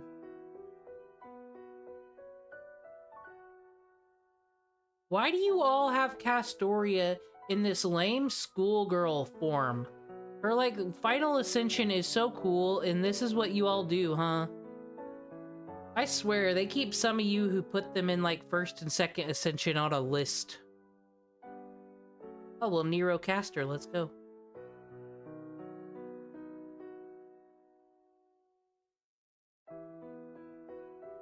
Oh. We don't need to be switching things around and being all crazy. I miss Nitocris though.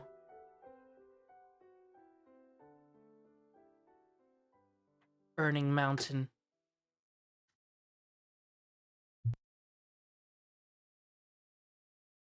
Good morning, Your Majesty. I actually have an important favor to ask of you. Umu, ask me anything. I'm quite generous. In order to stabilize our activities in this era, I'd like you to go to Mount Etna. It's too much Final Fantasy X for me. I just put it on shuffle and you pick another Final Fantasy song? Stop your ways. Thank you. The ley line crucial to our mission exists in that volcano. Etna, huh? The court mage used to go to Etna a lot too. We need to set a terminal point. I see. I'm not sure I understand, but I'll grant you permission. If you want to go to Etna, will it be for me and for the sake of my realm? Yes, Your Majesty, of course. There's no other reason we're here except to serve you, Nero, everyone's favorite servant. Very well. While my investigation of the United Empire prevents me from going, you may do as you wish. Be prepared for enemy soldiers along the way. Thank you very much. Foo-foo! We arrived more easily than expected. Isn't this a vital region to the United Empire? Wait, Doctor. It looks like something's already swarming around the ley line. That's... Ghost-type monsters. It's naturally occurring. That's quite a ley line. Mash, did you know that in the original Gen 1 Pokemon, they were acting like ghost types mattered? But they're all poison, so Psychic hits them in one turn. We don't have time for this, Dr. Roman. Let's eliminate them. Roger, Master. Initiating combat. Let's go.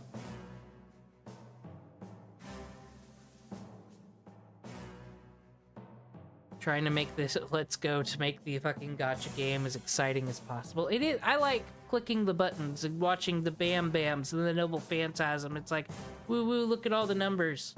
That's why we play it. It's for the dopamine brain blast.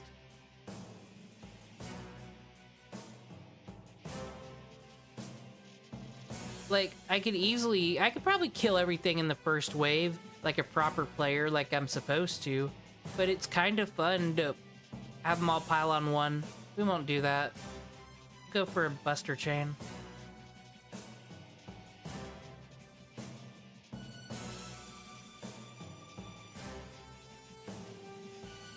Problem solved. First wave done.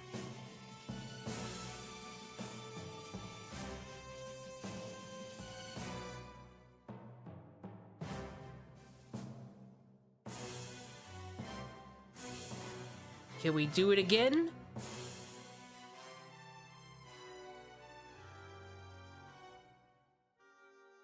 Of course we can.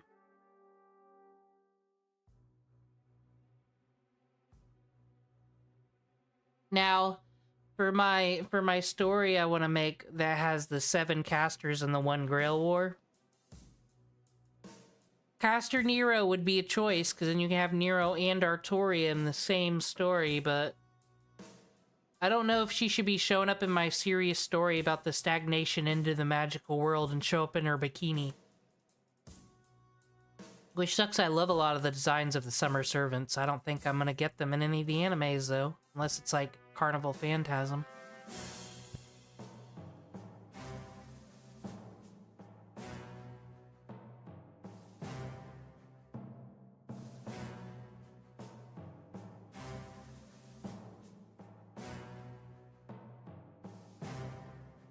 I have Nero Caster. That's a 5-star I have on my personal account. It's just, I don't use her that much. Like, honestly, as far as multi-AoE casters have been going, I've been loving Halloween Elizabeth Bathory. I've never had her before, but a Burning Magic, let's go. I'm gonna carpet bomb the city of someone else's party.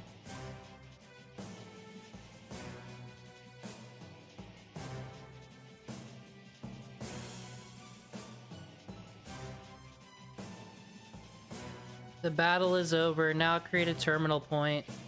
I think this is where we get to summon someone else to our side. Da Vinci's not coming out. Oh, could it be that this time it's... Ooh. He must be busy with Shiba's maintenance, so I guess he doesn't have the time. Foo-foo. I've completed the summoning circle. Now we can secure combat personnel, even in this era.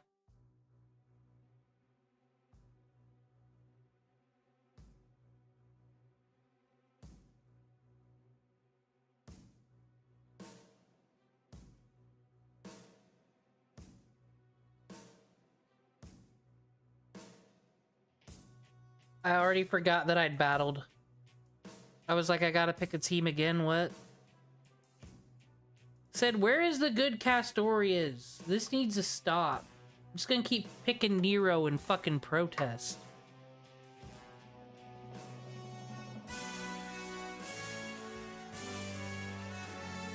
We don't need no Nitocris. Let these tyrannical Romans burn. Now then, let's return to Rome. Thank goodness there were fewer battles than expected. What? No, wait. I'm still detecting some magical energy. Did it get drawn by the energy that was leaking before the circle was established? Choo! I don't, like, I was thinking Jawa, like, what did the Jawa say? Tee-hee! That's what that is.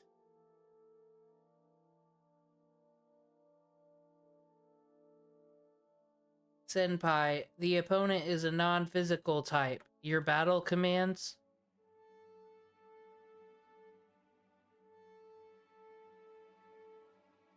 Mystic code selection. A specific mystic code can be set for each party. You can change the selection from party setup and confirm party screens. It's true. It's a fact. Thanks for those sea stars, Caligula. Get us more.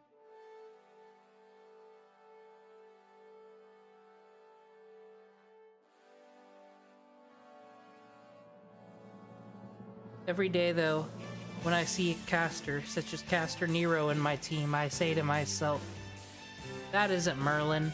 One day. Said Castori is just as good as Merlin, but it's Merlin, the OG. I was hoping, I knew I would not get no Ruler Artoria. Who do I think I am, thinking I can just roll 3 times and get her? I thought they'd at least throw me a Merlin and I'd be like, oh my gosh, guys, I'm shocked and impressed. But no, that didn't happen at all today.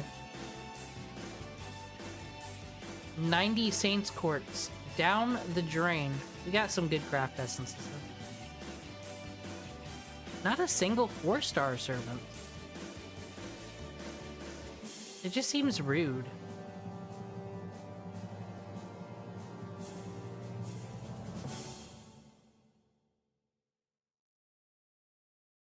My favorite craft essence is the one where you're like immune 4 times. I have 2 of them.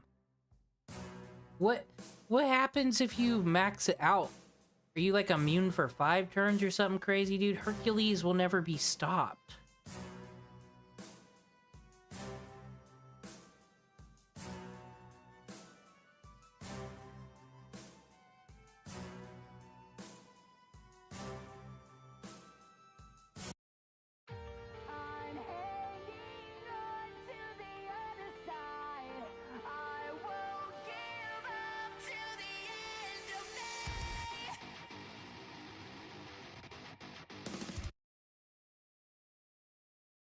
No sign of any nearby enemies. This time we're safe for sure. Are we summoning someone or not? Are we doing a sewing circle today?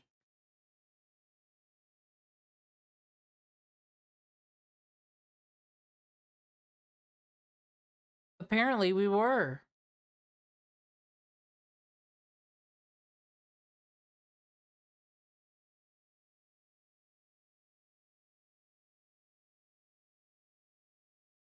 All right, I want to get into the next video that is not fate related. You see You see, I just watched the Nero video. Nero Claudius, we all know how that was. She was in the bad video game, and she Romeo and Julieted herself, and she may or may not have started a fire. What about the real Nero Claudius from, like, history? Fictional evil leaders have been a mainstay. I know nothing about him. This is gonna be a history reaction. What made Emperor Nero the most evil man?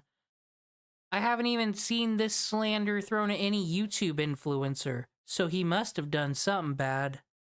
Fictional evil leaders have been a mainstay of movies, novels, and TV shows. But when it comes to the deeds of real-life leaders, fiction is often no competition for fact. For example, during his reign as leader of the Mongol... What? Lady Avalon? Yo, though, I like her character design, though. She's kind of cool, but... I'm not impressed. Not impressed. Hot take. Not impressed. Not best servant on the team. I said that. I threw those words out there. hordes, it's been speculated that Genghis Khan killed as much as 11% of the world's population. Tamerlane the Great, also known as Timur, would actually build towers out of skulls. And Qin Shi Huang, on his way to becoming the first unified Chinese empire, destroyed every semblance of an education system by burning books and... Wait, is Genghis Khan got a servant? We all know Attila the Hun's there. He has to have had a servant. Probably some gender-bent lolly that I don't know about. and burying scholars alive. But what about the famous Roman Empire? Romulus Were at your there any time. bad ones? The answer is simply yes. And the one that first comes to mind is Nero, Emperor Nero, a leader who ancient writers and historians claim not only started the Great Fire that destroyed Rome in AD 64, but also fiddled as he watched his city burn to the ground. With this Dude, why did Nero Claudius do that? Why did this waifu right here take her fucking violin out as it burned? It seems like something Umu would do here, I'm just saying. And they left it out of the Fate lore. You kidding me there? This thought in mind, we're going to look at why Emperor Nero is the evil leader in human history. Or was he? Nero was born Lucius Domitius Ahenobarbus on December 15, 37 AD. When he was only 2, his father Gnaeus Domitius Ahenobarbus died of edema and left a huge chunk of his estate to his son. However, the inheritance was taken from him by the Emperor Caligula. Eventually, Nero took the name we all know. That's what Caligula was trying to steal from us. He was trying to get that bag. But we won't relent. We got fucking Lancer Artoria here. Do you know how much this cost right here? They ain't gonna buy us off. They ain't gonna get us. Caligula's gonna fuck off. We ain't paying him nothing. He owes us money. And loved to hate when he reached the tender age of 13. It was at that time that he was adopted by his mother, Agrippina the Younger, and great-uncle of the Emperor Claudius, who by that time had succeeded Caligula following his assassination by his guards. Nero's mother, Agrippina, was described as vicious, violent, and unforgiving.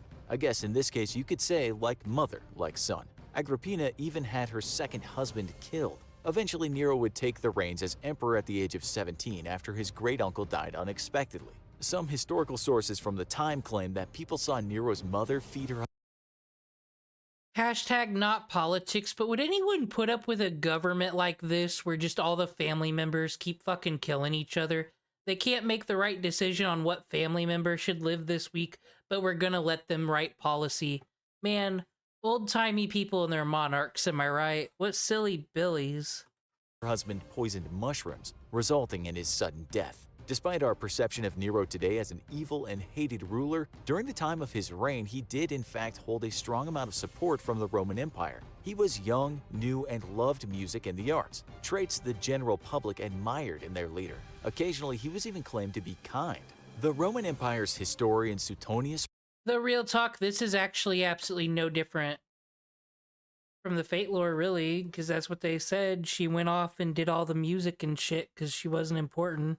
And it was cool. Wrote, he let slip no opportunity for acts of generosity and mercy, or even displaying his affability. After only 2 years of his reign, though, that affability seems to have disappeared, and Nero ordered that his mother be killed. A gradual falling out between the two had began some time prior, eventually leading Nero to removing her face from Roman coins. By that time, she had lost the respect of Nero's advisors as well. There's multiple contradicting and often And then this is true. One time there were two Roman emperors. You know that thing that happens in sitcoms where the siblings like draw the line through the room and they're like, this is my side of the room and that's your side? The emperors literally did that to Rome because they couldn't get along and couldn't figure out who emperor was. These are some silly billies over here. But this is where society was born, everybody. This is where politics comes from. This wonderful land. fantastical reasons for why Nero ordered his mother killed. But the most common and often agreed upon is that she herself was actually plotting to kill Nero. So Nero said, off with her head, so to speak. Nero actually ordered an accidental collision of her boat, hoping she may perish with the sinking ships. Fortunately or unfortunately, depending on how you look at it, she survived the initial attempt. Finally, he ordered assassins to kill her and make it resemble a suicide. This time, she did not survive. Nero was relieved to find that he was actually congratulated on the death of his mother. Many high-ranking officials surrounding Dude, no. There needs to be a, I don't know whatever servant this would be, but it's got to be a Nero. She's got to have the glasses that come down. You know, the glasses that come down, kind of like this right here. So does this mean that this user hates all anime?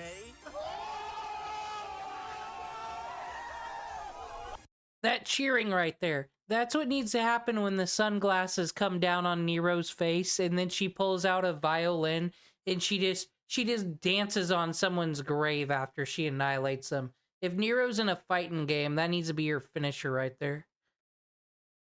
Sets them on fire and then takes out the violin and then kills her mother. That's her finishing move.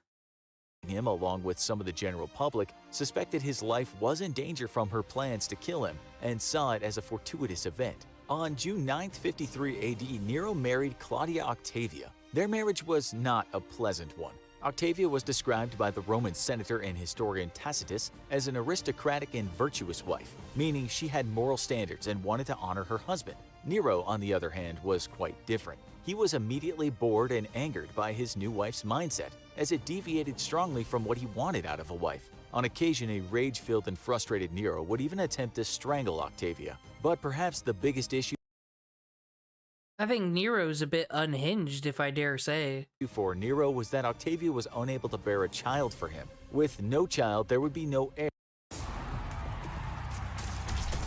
What? You can't advertise over history? How will I learn if you throw Fortnite at me? Or whatever that is. Heir to his throne. Eventually, Nero began having affairs with different women, one being a freedwoman named Poppaea Sabina. After she became pregnant with Nero's child, Nero decided to divorce his wife for Poppaea. Together, Nero and Poppaea banished Octavia from Nero's empire. However, Nero did not expect the backlash that came from his people. Many Roman citizens very much liked Octavia. Do you hear what you did, Umu? Are you hearing the shit you did? They're accusing you of playing a violin while you burn shit down, and you're just a trouble starter. You're just a savage trouble starter, my girl. I can't believe these lies. They're slandering my girl. And protested severely the banishment of her from the empire. They carried statues of her through the city, and the protests were so large that Nero briefly considered remarrying her to calm the people. Nero feared that the only reason the Romans saw him as their leader was his association with Octavia and her connection to past royal families. So after much deliberation, Nero did the next best thing to remarrying his estranged wife. He had her killed. He hoped that this would instill some fear and prove his strong. She's not the first that figured out that. That's not very healthy. The Romans should have been more chill with divorce. Like, isn't that what the 8 million sex slaves and whatnot are for? They brag about being so open in the history books. I don't know. Strong leadership to the people. Octavia was put to death in the Mazzalilla. traditional Roman suicide ritual on June 8, 62 AD. Only 2 years later, Rome burned. The now infamous incident began on the evening of July 18, 64 AD. The fire ignited on the Aventine Hill, one of the 7 slopes that Rome is built on overlooking the Circus Maximus. The fire burned for nearly 6 days before it could be somewhat controlled, only to reignite once again and burn uncontrolled for another 3. Now, Do we know for a fact that the Emperor Nero, and really did an emperor actually go out there with a box of matches and start a fire? I mean, look at Nero Claudius here. No way. What if like there was a Grail War? This is just a history clip video right here, but this looks like some Shiro Emiya's father doing some fucking Fate Zero burning Fuyuki shenanigans right here. That's probably what happened to Rome. Fucking ghost magic as always. 3 days. Over a total of nearly 9 days, 2/3 of Rome had burned to the ground. Just about 70% of the city was completely destroyed. Homes, temples, markets, all burned to the ground. Nero at the time was not himself actually in Rome. He was at his villa in Antium, which was about 35 miles away from Rome, though he rushed back immediately upon hearing the news. Once back in Rome, Nero immediately opened his palace doors for the now homeless people of Rome and offered shelter and food. He was quick in his desire to begin rebuilding the city. So that's the conspiracy theory. This is their Bush did 9/11 at the time. That Nero Claudius, to build both a music theater and to get people to like him, set his own city on fire, and then he said, "Hey guys, I can shelter you. I'm a nice dude. I didn't set that fire." That's a stretch. I don't know. That could be some propaganda. And conveniently a new palace for himself, called the Domus Aurea, which in Latin means golden house. It was a massive palace complex that would eventually take up nearly 1/3. I mean, I heard someone say that iDubbbz threw away his career so he could tank Creator Clash 3 and get like insurance money or some shit off of that. Now that one's a stretch. I kind of think this one's even more of a stretch. Of Rome. The construction of the new palace is what led to many Roman citizens speculating that Nero had ordered the Great Fire of Rome himself, a devious plan that would allow him to clear the land to build the palace of his dreams, while also allowing him to spin his public image by being the charitable ruler who opened his doors to his people when they needed help. Although he got the palace he wanted, his image was irrevocably tarnished and the rumors spread quickly and escalated. It was at this time that Nero's decline truly began. But now this is kind of weird, me asking questions about history. So you cheat on your wife and that's a big deal and people be talking mess. But like when you're assassinating your family members and beheading your mother and your uncle trying to kill you for succession, that's just normal. That's just normal monarchy shit. No problem there. We're really cool with this bloodline that keeps killing themselves. But they cheated on their wife. That's just dishonorable.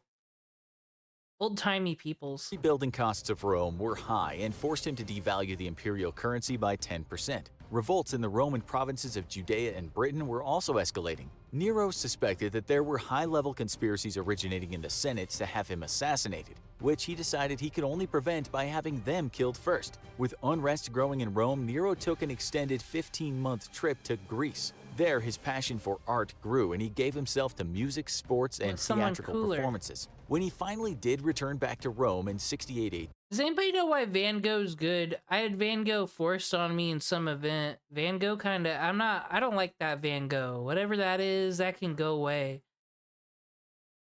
Starry Night's pretty cool. The sunflower painting is mid. More hot takes. he found even more unrest in the city. He had grown more distant from military decisions and completely failed to respond to an urgent revolt in Gaul, as well as growing tensions in Africa and Spain. Finally, at their wits' end, the Senate made a bold move and announced that Nero was an enemy of the people. Soon, everything Nero had done as emperor seemed to finally come to a head, and his world began closing in on him. Many people believed it was him that started the Great Fire of Rome, and he had killed his mother, his first wife, and now new rumors popped up that he had killed his second wife too. Nero attempted to flee the city that by now had completely turned on him. Learning that his arrest and execution were imminent, Nero decided to fall back on his favorite move, killing. This time though, he took his own life on June 9th, 68 AD. He was 30 years old.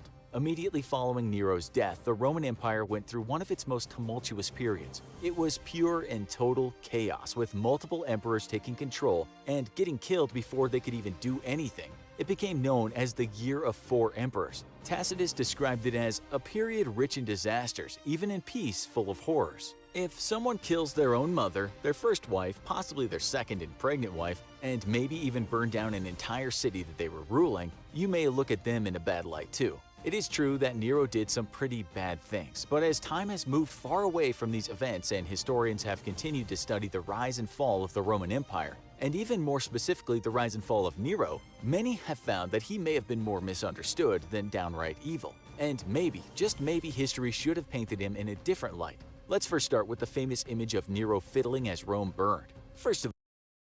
But now, so the ending's the same. That's how it ends for Nero and Fate. So it's actually not that different. Because, you know, Nero alludes to there's also a lot of propaganda. I don't think it's confirmed if she ever set that fire. She's her own character. She's not just a palette swap of Artoria, as some would say. So I'm gonna give this adaptation an 8.5 out of 10. The year was 64 AD, and the viol family of instruments, which includes fiddles, was not even invented until sometime around the 11th century. So there's zero chance that he could have been fiddling at the time. Second, as we talked about earlier, Nero wasn't even in Rome when it began burning. He was 35 miles. For 10 years I worked at a sign shop. It was really fun, creative. After 10 years I started to feel injured in my hands and breathing in the toxic chemicals for so long. I know I had to change something. I want to stay healthy for my kids and be here a long time for them. One day a friend called me up and invited me to a midsummer party. And I went and I met this guy that worked in tech. He was so passionate and he told me about a thing named ServiceNow. And I asked him how I left an add-on away in his villa. Is it possible that Nero did order the burning of Rome even though he wasn't there, and most likely not playing an instrument when it happened? Yes, that's possible, but there's still no concrete evidence to date to support it, and it seems more likely that the whole story is folklore created after the events took place. But what about the terrible acts he committed as a ruler? The murders, the scheming, and plots? Again, some of them probably yes, but as more and more historical data is uncovered, it says, seems like killing family members is just par for the course.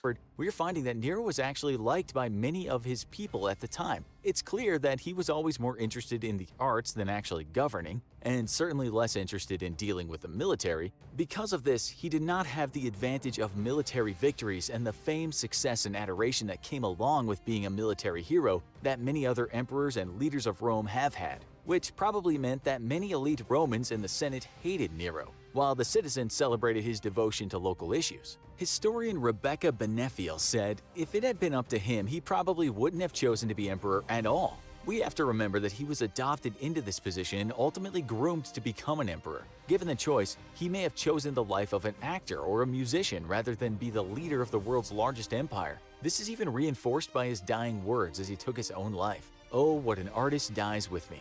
Ultimately, Nero's reign was a confusing one with all sorts of ups and downs, and judging it is rather hard. He most certainly earned his reputation as a paranoid, murderous ruler. Also probably deserves some revaluation by historians to see really what happened while he was in power. Was Nero the hated, violent, and power-hungry leader we were told? Or was his a misunderstood, misplaced, and art-loving leader that the common people loved? Only further study and time will tell on this one. What do you think the truth is about Nero? Tell us in the comments. Also, be sure to check out our other video, The Horrible Life of an Average Roman Empire Slave. So, that is, once again, not that different from the actual Fate character. Not that much has changed, really, except the gender, because a lot of it seems like propaganda. That's the same with, like, Napoleon and a lot of people, actually. So it's cool to check that out once in a while. But I've heard rumor that Boudica is hanging out with us now. Boudica's kind of cool. So let's check in on her.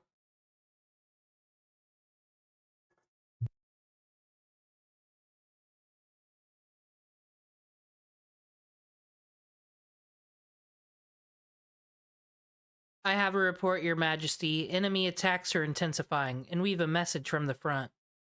A small unit led by the Pretender, Emperor Nero, is advancing with incredible force. It's just as you said, Your Majesty. There's a special enemy leader among them.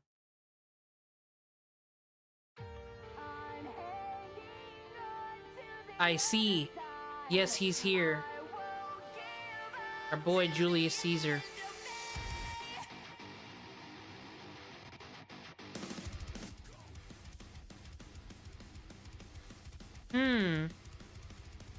Sir, how should we proceed?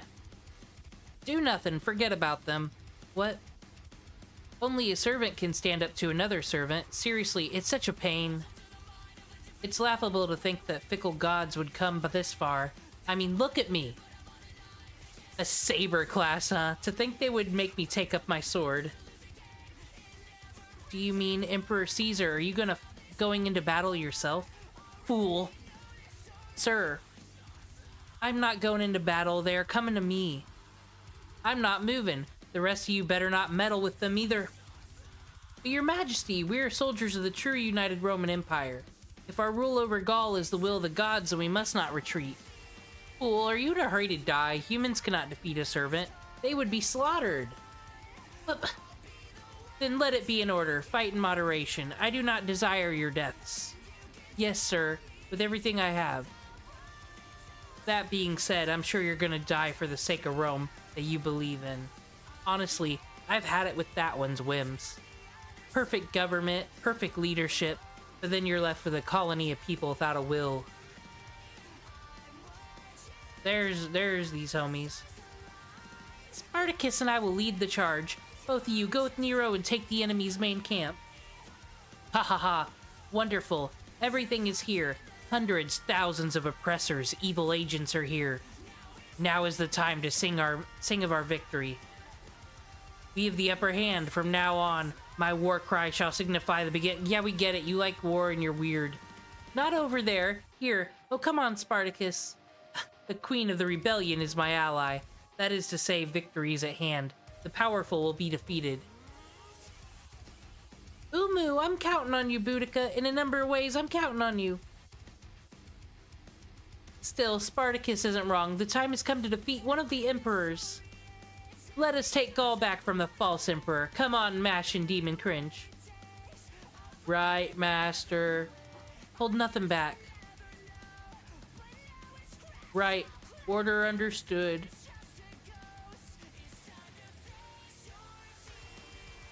Julius Caesar would be listening to Sonic music before battle, confirmed.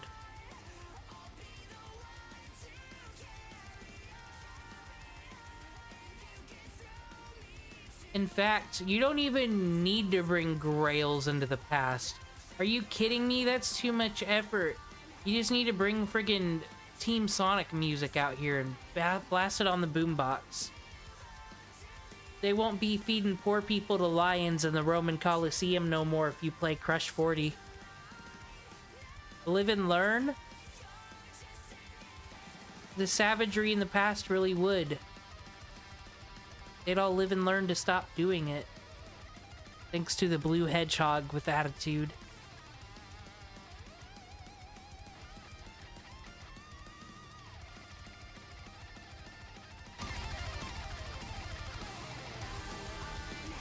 Aw, dude, one of the golems. We get a noble phantasm off today? You just been slogging. Aw, Nero, it's your time.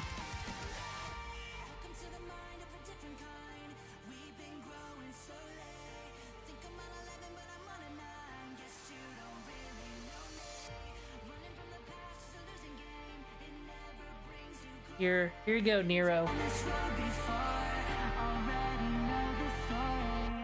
Give us an opera.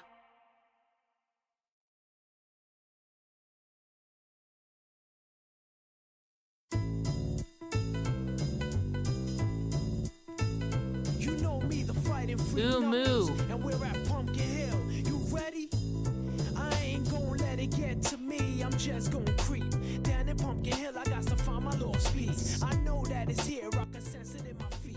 The great emeralds. Yeah, Nero. If Nero could just have a noble phantasm that plays Pumpkin Hill, I would give Fake Grand Order all my money.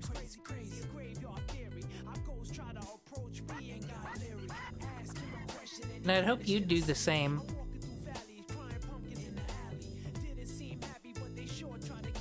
What was that enemy just now? No question, it's a magical creature. Is this the work of an enemy servant or mage? Or was it Levliner? You know, Levliner. That leprechaun man. We're still looking for him. We're in Rome. Stop daydreaming. We're charging into the enemy's main camp. Nero told us. Said we could stop with our exposition.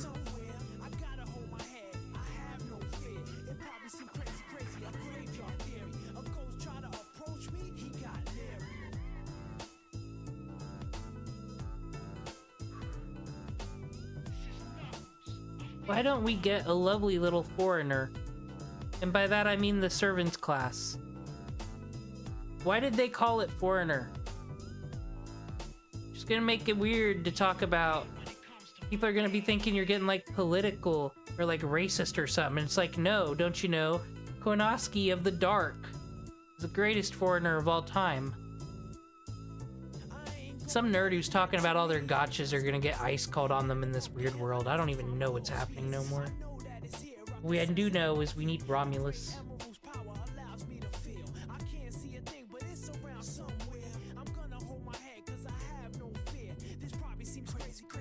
Y'all, I haven't made it in my personal game. I haven't made it to the fairy lost belt yet. I'm still on the stupid event that's before that.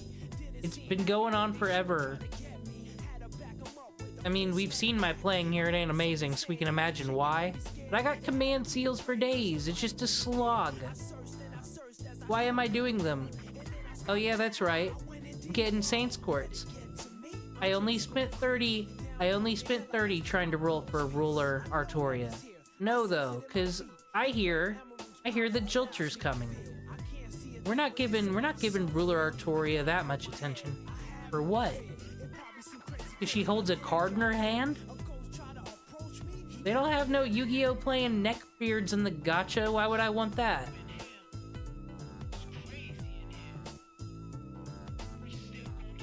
Real talk, the whole nine-tail Kitsune thing in anime is like overdone, but like, really like this one. She's cool. All the Fate Fox girls are cool. Tamanoe? Tamano? I can't pronounce any of these people. Fox Girl number 1. But then along came this hot VTuber model.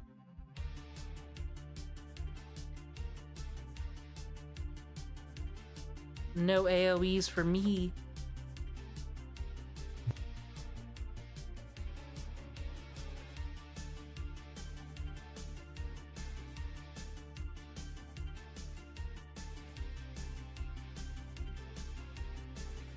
Noble Phantasm?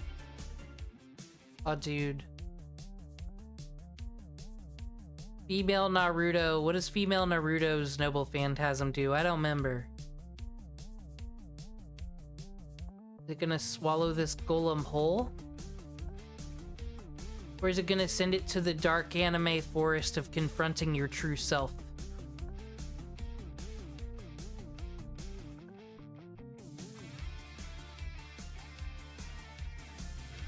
See?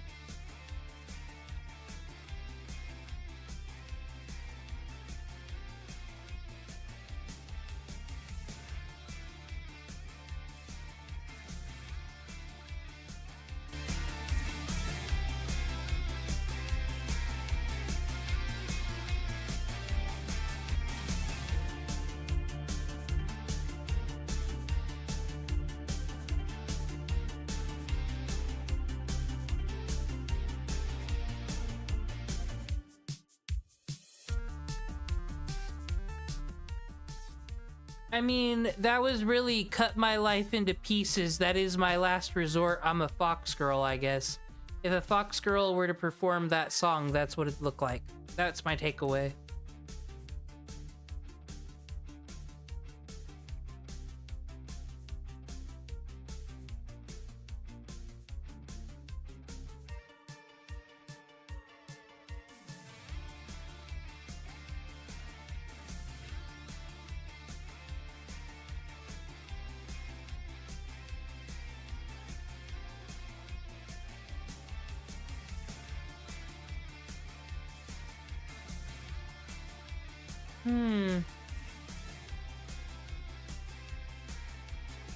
There was never no Roman archers, I see.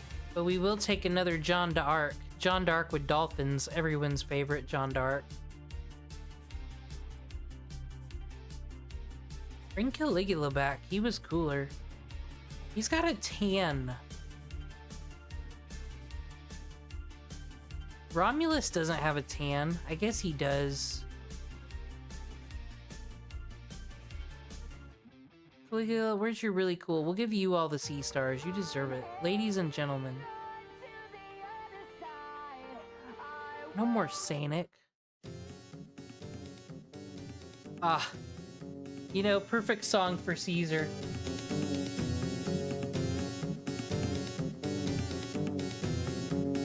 So you're here. I'm tired of waiting. How long do you tend to keep me waiting? Still though, it looks like it was worth a little boredom. That beauty of yours. So beautiful. Beautiful. Truly beautiful. Your beauty is fitting for the world's greatest treasure. Rome! That place I'm king of. Heir to our beloved Rome. What did you say your name was? Line. Yeah, that's it. Don't fall silent. Even if it's on the battlefield, be elegant. Or do you intend to fight without giving me your name? Is that the way of the current Roman Empire, Emperor? Now then, speak. Who is the one who would force me to take up arms? What is your name? Nero. I'm the 5th Emperor of the Roman Empire. My name is Nero Claudius. I'll take you out, pretender to the throne. I like how you announced yourself. Otherwise, it would be all so dull. You, guest commander, thank you for coming from a distant land. Tell me your names as well.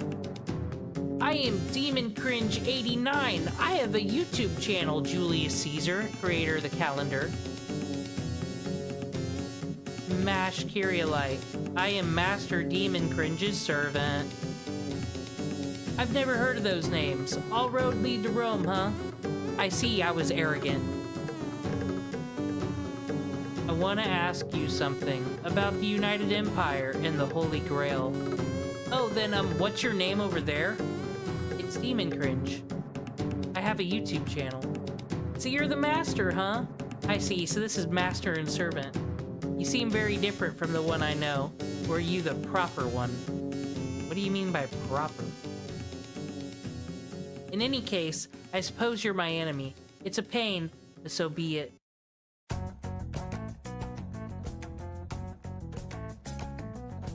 Oh, that works for him too. In any case, I suppose you're my enemy. It's a pain, but so be it. You witness the power of my golden sword. Porcabors. Don't say that. Gold is my color. Mine. The one who built the golden theater. Haha, that's a spirit. Protect her well, Demi servant. Fight well, and perhaps I'll tell you where to find the holy grail that you seek. Explanation mark! Now then, come forth. The die has already been cast.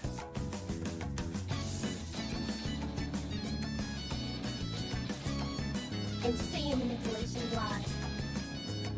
I hope he's really our friend. I like Caesar. He's only been nothing more than a polite gentleman to us. But now it's time to fight, I see.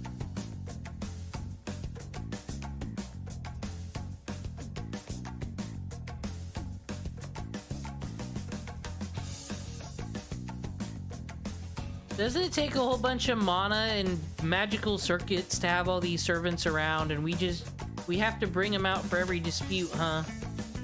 They must make like fucking Mage Gatorade into Fate Grand Order universe to keep up with this mana.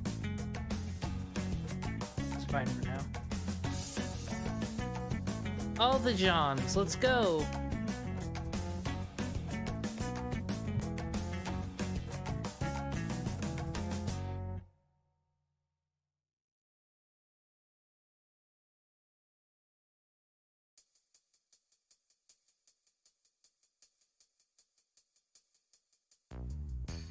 I said it last time, but I like Summer Jeanne d'Arc. She's a vibe. We should probably take out the golems. Yeah, They're more of a threat than Julius Caesar. What are we doing? Caligula's losing HP, and for what? So we can, like, so we can kick a portly boy? That's just rude.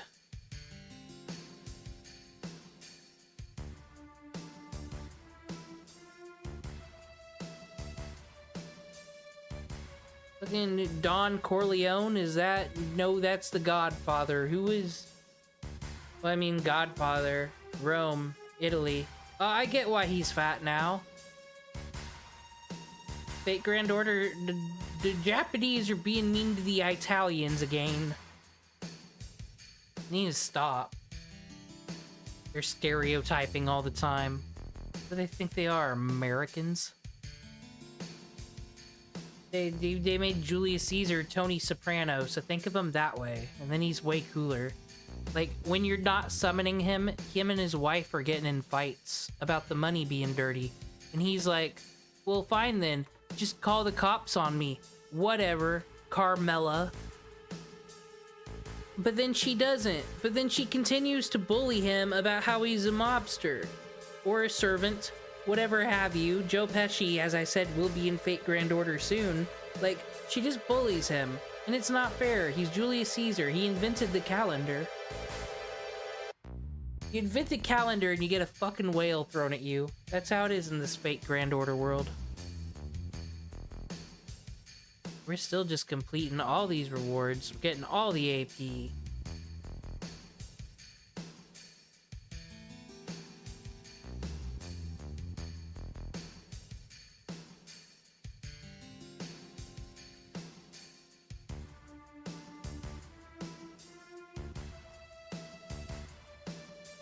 I think it's good anyway, even though it's fun to switch party members around for the story. It's good to get a few bond points going anyway for interludes and rank up. What is this?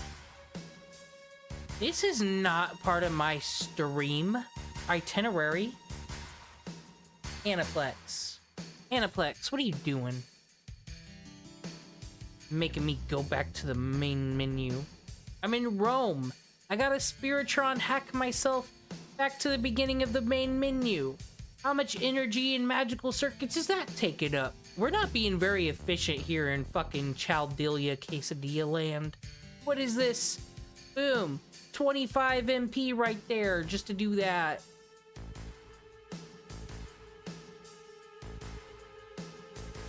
Do the taxpayers, the Mages Association have to pay for this?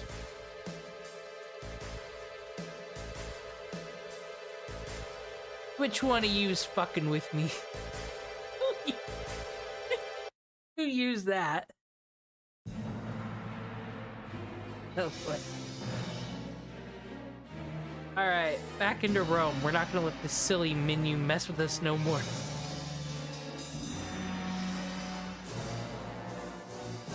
Ah! Time for another archer. Who here is based? Overtracked is. There's only one archer.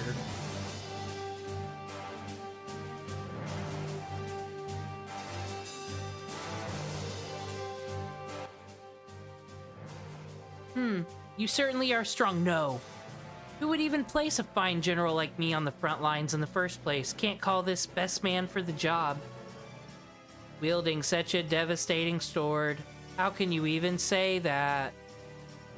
Just what do you expect of a saber class? He's truly a skilled servant. Such a monster! And I thought he was just a fake emperor. No, you're wrong about that, Nero Claudius. I'm still the emperor, though no such title existed in my time. In response to your beauty and courage, I shall tell you my name. I am Caesar. In other words, Gaius Julius Caesar. What? That's the name of the ruler who preceded our first emperor. You're dead. How can this be? You've already met Caligula, I presume, and you should already know. We're genuine, both myself and him. Try to relax. You're beautiful, truly beautiful. Your beauty can match any other treasure in the world. You, demi-servant, you too are beautiful. Very nice indeed. Nice body, too. I admire your courage, strength, and beauty, therefore I shall tell you one thing. Something about the Holy Grail, more precisely in the hands of our court mage. Mage, can you tell us the name of that person? I can't. Your reward ends here for now. I have no reason to tell you more. Now, Emperor Nero, your hardship is not something I wish for. But I have my own reasons to fight. I want that Holy Grail for myself as well. They say once a servant has obtained the Holy Grail, they can get any wish granted. This is rather greedy, as I am already dead, but I must fulfill the promise that I made. Well then, it's time for me to be serious. It's been a while, so I needed exercise. The poor golden sword also needs the occasional use. Aw, he coming at us again? That's just silly.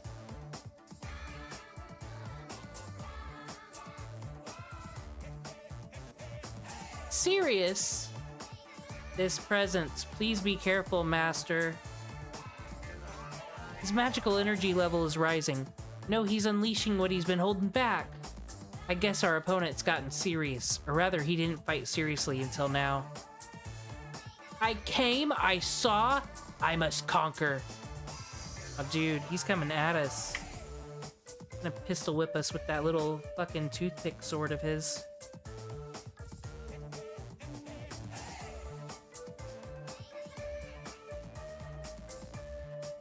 Dude, I wish they'd throw random court cases like Danganronpa at us in Fate Grand Order.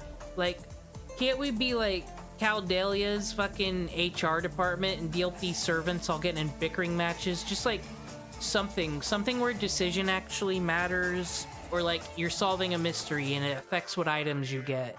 Like, just another little gameplay loop to add, just to give us a break from the fucking visual novel. Just throw it in there. Said like Danganronpa is the only visual novel, I think, and maybe some Phoenix Wright I've ever played. Till this Fate Grand Order nonsense. You don't have to take this, Emiya. You're Shiro fucking Emiya. Shiro fucking actually Satan Emiya. You get all the sea stars. Imperial and privilege that doesn't hijack a boat.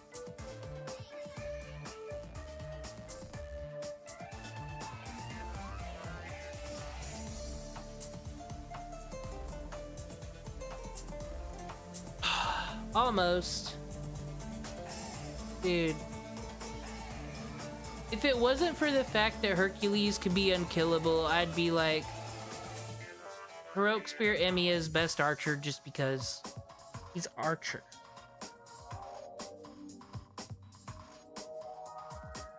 Doesn't matter how large you make your fist. Can you be an archer that actually summons swords? No, unless you're Gilgamesh, and like, no one likes that guy. No one goes to his birthday parties. Would you go to Gilgamesh's birthday party? I wouldn't.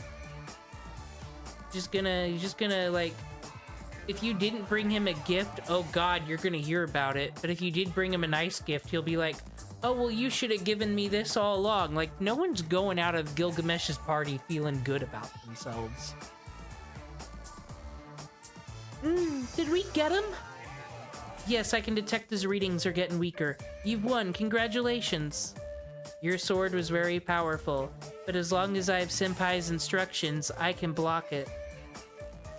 Being taken out by a beautiful woman isn't so bad. It's not feasible for me to act like a mere soldier anyway. Seriously, I was helpless against that person's weirdness. That person? That's right, the true emperor of this era. That person is surely waiting for your arrival in the capital. It's not an emperor to be exact, but none of the past emperors can stand up against that person. When you see that person's name and face, I wonder how you react. I can't wait. I am not being sarcastic. You are beautiful, no matter what expression you may have. Aw, dude, he glittered away. And that is A-okay. He's gone. Kind of a creep. But he's gone. What's this? Is this some sort of magecraft, or... It's a servant's death. He was being a creeper. It's cool. What did you... Like Senpai said, that servant has lost his life. It was probably the cholesterol. Their body dissipates, and their experience is sent back to the throne. I don't quite understand what that bastard, no, that man said earlier. He is a servant, a deceased human transcended into a different form. I see. I made you personally kill the once ruler Kaiser. Nero!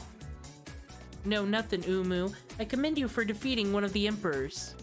Wow, Gaul is truly under my command. We've shown the United Empire what we can do. Just as I wished, just as my people wished, the Rome blessed by our ancestors and gods is returning to us. I will bring Rome back into my hands. Until then, no matter what, I cannot afford to stop here. So Caesar was defeated. Oh, he is alive. This person. Lev Liner. You know, Lev Liner. Yes, it seems that way. I only used him because he had a wish for the Grail. This shouldn't cause many issues. I can summon as many new servants as I want. If there's an issue, it's this foolish berserker. Isn't it obvious that berserkers are fools? So, like, is insulting a class, is like not having a favorite class as servant, is that like fucking prejudice? Because I don't like the way Lev's saying it. About our friends, our ghost friends. I was surprised he would defy my orders. Is blood thicker than water? What a joke. For my destiny, for my beloved niece, Nero is irrelevant. Beautiful child, Nero, you will be loved. Loved. So loved. Therefore, in my destiny. I regret not having a command spell. However, I have quite the spell ready for you. Something drowned in regret, you will destroy everything else in this area. That said, you likely don't have enough intellect left to regret. My, servants truly are inconvenient beings. No matter how legendary you are, or if you're a 5-star or a 1-star, it just comes down to how attractive you are. In the end, you are just mere familiars. With the power to change the world at will, yet that freedom is not allowed. Talk about irony. Say, wouldn't you agree? Well then. Oh, excuse me, come to think of it, you're a servant too. That's why you must obey me. If anything called destiny exists for you, I am it. The utter annihilation of this era, the death of Emperor Nero, the collapse of ancient Rome, the death of humanity. That was just an afternoon in the fate universe. It's my duty, bestowed upon me by our king. Yes. Then it is time to replenish our lost personnel. The summoning ritual is almost finished. This is different than the incomplete one in Chaldea. I can truly summon servants at will. We were created as such. With this summoning ritual, I stand at the end of this world. Who is it?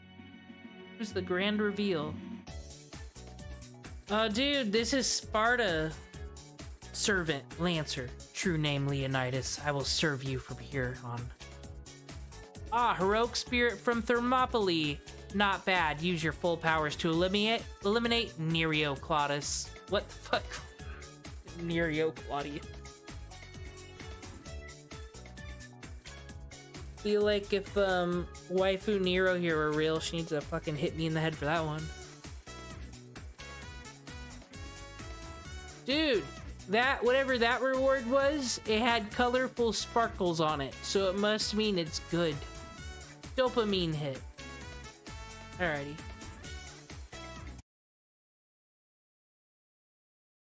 Okay, so I believe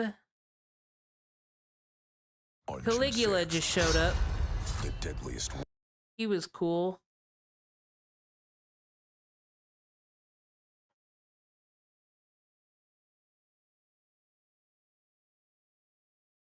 There was no, I know this is hard to believe. This is another history video because no one made a lore video on Caligula. No one made one on Julius Caesar. Quite honestly, it makes me think. Why are you fate tubers discriminating against certain servants? Why are other servants getting videos and others not? That's all. So I guess we're gonna have to learn who Caligula is from real history. I don't know who that person is. The most evil men in history, our minds might immediately flicker to Now, I already heard Nero's one of the most evil people in history, and Hitler, enough said.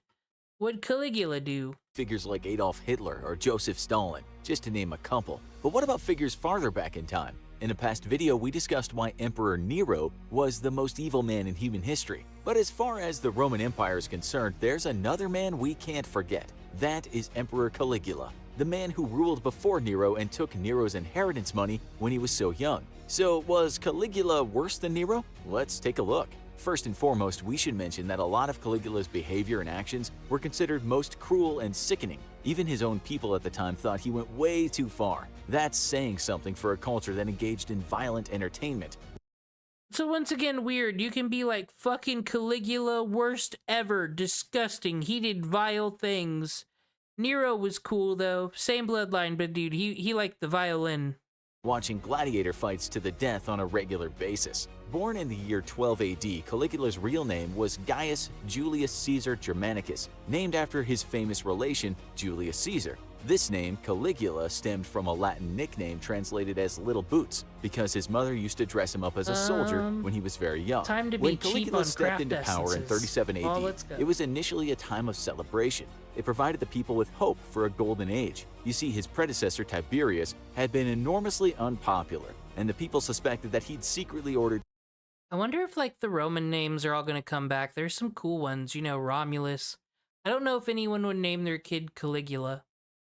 I could see it come back one day, maybe not in our lifetime. To have Caligula's father, Germanicus, poisoned to death. Tiberius had also had his mother and brothers forced into committing suicide. At any rate, Caligula was only thought to be spared due to his very young age at the time. What was it about the ancient Roman Empire and evil leaders? At any rate, when Caligula succeeded Tiberius, the people were glad to have a descendant of the beloved Germanicus take over. They thought Caligula would be a good, fair, and just ruler, but they were in for a big surprise. In his early years, there had been rumors that Caligula engaged in incestuous behaviors with his own sister Drusilla, because being orphaned, Okay, well him hitting on Nero makes sense now. they lacked love and companionship from others. This would later fuel Caligula's lustful reputation when he came into power. When Drusilla died at the age of 20, he was devastated and forced his people to engage in public grieving for 2 months. He'd later have a daughter, which he'd also named Drusilla in tribute to her. Now, if you think a romantic relation with your sister is gross, you should consider that Caligula was a man with an enormous sexual appetite.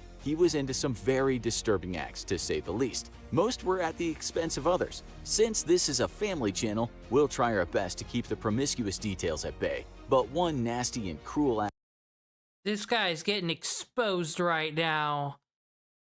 Why would you want to be known in history as a gooner, a freaking violent, untrusted gooner? Not even, you don't even deserve to be called a gooner, I'm sure, if it's not good enough for a family channel. Don't you know, those VTuber fans are wholesome folk. Caligula, you didn't even think about them in the future and the rep you'd be leaving behind. Act that he liked to do was use other men's wives for his own amusement and pleasure. His power over others excited him, enticing him to abuse it whenever he had a chance. Cups. Further, he loved to embarrass and humiliate the husbands of the wives he toyed with by publicly criticizing their performances or techniques. Doing so made him feel more powerful, and he loved exercising his position by dominating his people. There were instances where he'd attend a wedding only to stop the marriage. So, he's just a fucking asshole. He's just doing it to be a dick.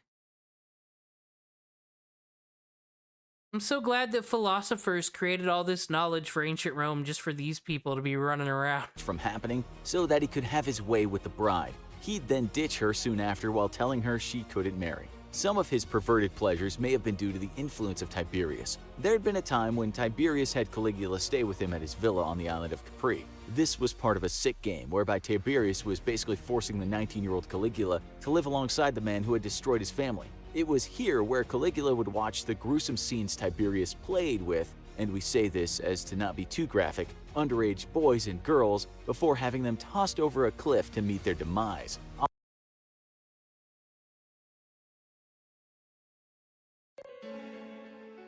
This is why they don't teach us world history. This is why Rome is like the Hitler of history. And that's crazy because Hitler is in history. But it's like, they're always like, Western society's fallen. We're gonna be ancient Rome. This is why those Roman emperors needed to really work on optics, I tell you what. Oddly, Tiberius began to kind of like Caligula and allowed him to watch all the sick torturing, sexual exploits, and sadistic executions. Once so again, it this was is where this environment politics that comes may from. have played a huge influence on the boy's mind. Tiberius himself was quoted as saying, "I am nursing a viper for the Roman people." Returning to the events of Caligula's reign, the emperor later fell in love with a woman named Milonia Caesonia in 39 AD, who was known for her extravagance and promiscuity. She'd already had 3 children from another man and was described as being neither beautiful nor young. She was a woman who loved to engage in self-pleasure. Still, he loved her passionately. Juvederm collection of fillers. So Caligula is just here on my team. Just you can get him in the gacha. Here's child abusing, friggin' steal your girl, force all the people into cucks Caligula. Here you go. Let's go hang out with him in my room later. Thought that Caligula's madness was the result of a love potion administered him by Caesonia, since she was There he not the was. most popular choice in bride. Regardless, Caligula was so proud of his wife that he'd parade her naked in front of his troops and selected friends. In an ominous display of love, he'd tell her that he could have her throat slit whenever he pleased before proceeding to kiss her neck. He'd often jokingly threaten to have her tortured or executed as an odd way of flirting. Yo, it's King Joffrey. It's literally him. They let him rule Rome. Insane. This couldn't have been all that settling to Caesonia, who somehow put up with it. Aside from the sexual lewdness of Caligula's behavior and actions, he was also very History cruel in his reacts. approach to torture and Bad mass things killings. happen in the He'd past, force oh families to no. watch executions of their children. To make this worse, he'd force the relatives of the victims to smile and cheer over the execution before themselves would also be executed. He also held parties and gatherings my of a joyous gosh. nature to watch people be brutally killed. King Henry and invite their VIII's got grieving loved nothing ones on to join in this. on the festivities, forced to act like Speaking of which, why does King Henry VIII not have a servant? Like, Caligula? Here he is, this guy. Oh, dude, look. Oh, he kind of looks like Scar from Full Metal Alchemist. He's cool. I'll put him on my party. This King Joffrey motherfucker. But you're not gonna let King Henry VIII with his, like, pores and acne be up in here? They're very prejudiced over there, that Natsu guy. like they were having a good time. But Caligula didn't just have people executed in the way you might think, quick and to the point. No, that would be too easy. Instead, he ordered executions to happen slowly. He wanted victims to feel their pain. He liked the killings to start with a bunch of cuts and abrasions while steadily progressing to increasingly worse methods of torture, keeping victims alive to experience it as long as possible. It was disturbingly fun for him. On one occasion, his victim shouted to proclaim his innocence before being tortured, in Maybe which this case is why I Caligula then called him never back, want to learn not world to pardon history. him, It's but just to have brutal. the man's tongue cut off, so he couldn't shout his innocence again. The poor man was then thrown back in with the wolves to proceed with the harsh, tortured execution. He was a man with a sadistic serial killer mentality, arguably worse than the likes of Ted Bundy or Jeffrey Dahmer. And he had absolute...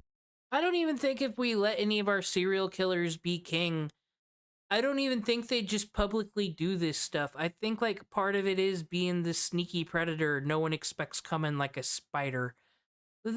This dude's just a dick. It's just he's already a sociopath, but not like Light Yagami smart sociopath. He's just like an asshole. power. That's it. How terrifying. Though Caligula only reigned over the Roman Empire for Arash, slightly what are less you than 4 doing years, getting all his these time in power command was so cards? impactful Come that his on, name sir. continues to live on in infamy 2,000 years later. It's difficult to think of the name Caligula without thinking of cruelty and perversion. From seducing his sister, parading his wife naked, and making his horse a state official, yeah, you heard that last part right. Caligula was also a madman. He believed himself to be a The fucking horse got a cabinet position. I mean, maybe you could argue from an eco position that it'll ensure that we get more like grazing land, but that's about it. That's the only positive I could see from giving a horse a position in parliament. living god. Most emperors were considered gods after death, but Caligula didn't want to wait for death to be declared one. He considered himself above other people, a divine figure. He claimed to seek direct advice from the god Jupiter. He also claimed to party regularly with Hercules. He even incorporated a holy temple into his palace. So back then in Roman days, instead of my uncle works at Nintendo, I swear, would they just be like, I know Hercules, you know, the demigod, I hung out with him, it's true, and then they're like, prove it, and then you're like, I don't have to prove it, I'm just gonna behead you because I'm emperor. It's just not fun in old times. The executive director for the American Institute for Roman Culture explained that by doing this, Caligula was basically making a statement saying, I'm living with the gods, I am a god. He was, in essence, the ultimate maniacal narcissist. He also had statues of himself built in every temple in the empire. Since Caligula... Just like O.J. Simpson. I know O.J. Simpson's guilty because he had a statue of himself in his backyard. Anybody who does that, that's a narcissist, and narcissists are bad. Some say mental health awareness, they could be victims, you know, they didn't ask to be born that, but they're bad. You stay away from them, so you stay away from people with statues of them. So definitely stay away from Roman leaders, because there's a lot of them with statues. Caligula was still young at only 28 years old. People were worried that this tyranny would continue for many more years to come. She'll turn you into one. Conspiracy among the people grew against him. Thus, in 41 AD, the emperor was proven once and for all that he was not a god, but rather a mere mortal like everyone else. This happened when a group of his guardsmen attacked him after a sporting event. The assassination took place in Palatine Hill, Rome, Italy. He was left with 30 stab wounds. His body was then dumped into a shallow grave. Sadly, his wife and daughter Drusilla were also murdered. His statues were taken down in an attempt to purge the terrible memory of Caligula. They did a good job because Caligula was indeed almost wiped from history. The reason we still remember him today is because his behavior and actions were so hard to forget despite the efforts to do so. His memory was also preserved by some for the sake to serve as a later warning for the people that anyone could become a monster. Though they'd killed Caligula, however, they weren't ready to kill the system. The Senate had an opportunity to seize power and change everything. But instead, they placed Caligula's uncle Claudius in charge. The failure to end the emperor system would later result in another Caligula-type leader with the infamous Emperor Nero. Now, make sure you go check out our other video, What Made Emperor Nero the Most Evil Man? It was propaganda. Nero was chill. We learned that. Here she is right here. She's lovely.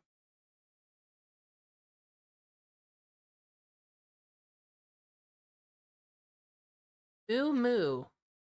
Ooh moo, that was some nice wind. It was the most aggressive voyage ever.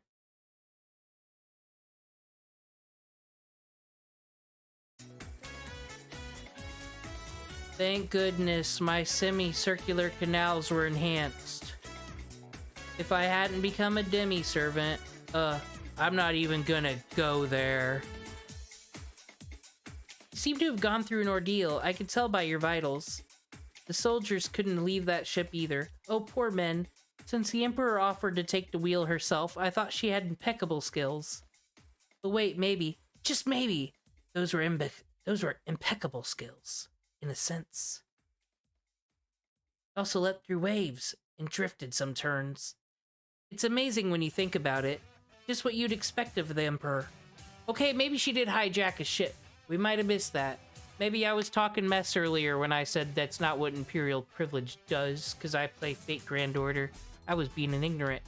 I agree. Oh, come on, Demon Cringe. You didn't get mad, did you? Big mad? Anyway, you landed safely on Rumored Island. You should start looking for this ancient god.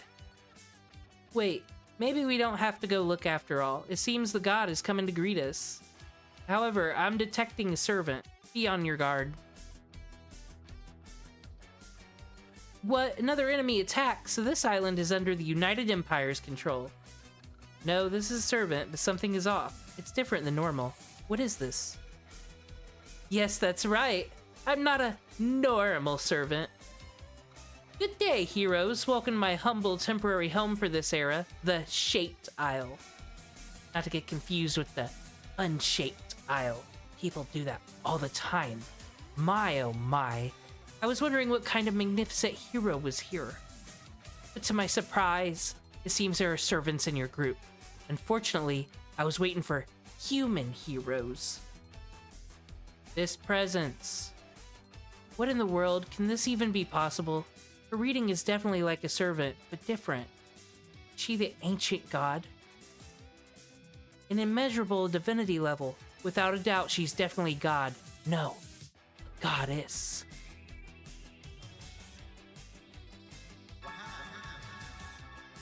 Oh man, y'all. It's Thinno. Is that how you say it? Thinno. Bask in her radiance. That's right. I am a goddess. My name is Nero. One of 3 Gorgon sisters. I rather dislike being called an ancient god. But it's fine, it's fine. It's true that where you're from, I am a past god. You may call me whatever you wish. After all, time is irrelevant when it comes to my beauty. Servant of a divine spirit, not a heroic spirit. Doctor, this is different from what we talked about. Yeah, I guess everything has an exception. Oh, this is unheard of. A divine spirit servant? Furthermore, one of the ancient Greek gods. That's an authentic god. Is that possible? She's actually standing before you? Even so, there's no way she can remain as a god. Why are they all freaking out about her god stuff all the time? Like, calm down. We've seen crazier shit this afternoon, Dr. Roman. I mean, it's the same for heroic spirits. Her power must have been downsized. Gods no longer have authority on this land, if that's the case. Aren't you the knowledgeable one, mage? That's right. You're not mistaken there.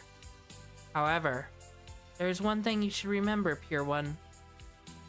What is it? To think a goddess would personally instruct me. Oh, what a wonderful voice. It has a nice sound to it. I would love to see your face, but such a shame. You're in a place where even my eyes can't reach. If you were in my arm's reach, I'd have done something nice to you in the wink of an eye. Whoa, I just had shivers down my entire body. This presence is different than Dark Gene. Oh, that's just your imagination. Allow me to inform all of you clueless people. Who the fuck does Thinno think she is? Fucking 4-star, wasting everyone's fucking time? Let's be real. No one gets hyped to roll fucking Thinno. And she's just in the pose of asking my radiance. I, Thinno, the assassin everyone forgets exists. Only got me mixed up with my sister, Urel, because she's a 3rd star that, like, free-to-play players can play. I'm not Frey. I spent all your time in Embers for nothing. I'm Thinno. Not all gods are powerful. Myself and I are quite feeble beings. Based on the readings, you are quite an individual. So does that mean you're not hostile because your combat abilities are low? Aw, called her out. Dragged her. Oh my gosh. Slayed. Our goddesses who never asked to fight. For instance, you over there. You mean me? You're one such no. Your power is not to kill, but to protect. It is. I don't like honest girls. I'd like to pamper you like I do my little sister.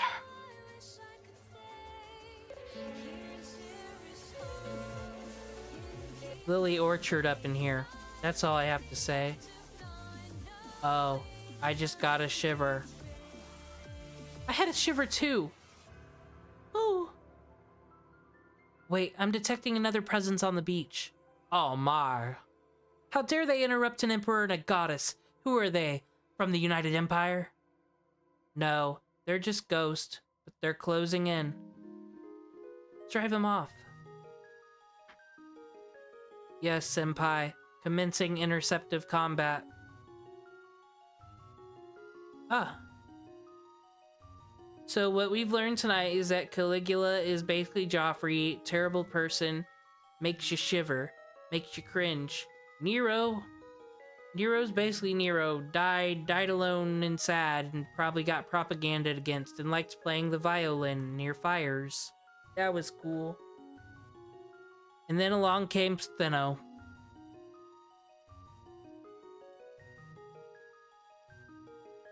And nothing in anyone's life improved that day.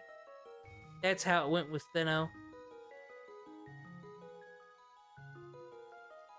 So, around the time that Natsu created Fate Stay Night and, just set the world on fire, in America, we were getting this content. One of the contents we were given that really improved our life was something called House MD. Now, if you've never seen House MD, don't. It's awful. It does not hold up. And, some people stopped watching Destiny because of allegations. Some people just hate him. I stopped watching him because I started watching House, and he skinwalks Gregory House, and it's kind of fucking cringe. Because why? House is cringe. He just says awful racist things and everyone stares at him, and then they say a lot of medical shit that makes him sound smart. And you're like, oh my god, I am such a genius for watching this show. Why? I need to use her NP. That's the whole point. It charges me up. What am I doing? I'll never get to use Irash's Noble Phantasm because I'm thinking about the show House MD. Anyway, I have no words. That's how awful the show is. I don't want to watch it anymore. I'm gonna because it's funny to laugh at. But I don't condone any of the things that happen in that show. It makes me want to clutch my pearls. And I was watching TV this era. I don't remember TV being this edgy. One time, someone was allergic to copper, and then the next episode, someone else was allergic to copper, and I'm like, that's crazy. There were 2 copper episodes in a row. And then came the last episode I watched, where, like I said, I'm having a hard time discussing it, because that's, how upsetting it was. But it was the PDF Impreg Hermaphrodite episode. And it's when America became anime but wasn't anime. This is the type of cringe I expect from Japan. Oh, it's time. It's time. Let's palate cleanse all that awful stuff I said about that awful show. It's time for Stella. We don't want to shoot that ghost blank in the face though. That's very upsetting. We're gonna target second.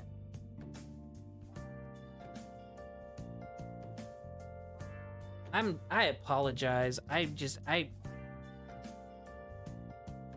It's not a good show. I mean, it's better than Daredevil Season 2, but it's not good. Chase one time x-rayed the wrong leg, and the show never let us forget that. And I do appreciate that. That's the one positive thing I'll say.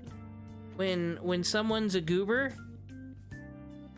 it's, it'll call back to it. It'll remind you that Chase who shamed that fat girl that one time, he doesn't know what the fuck he's talking about. He can't even x-ray the right leg half the time.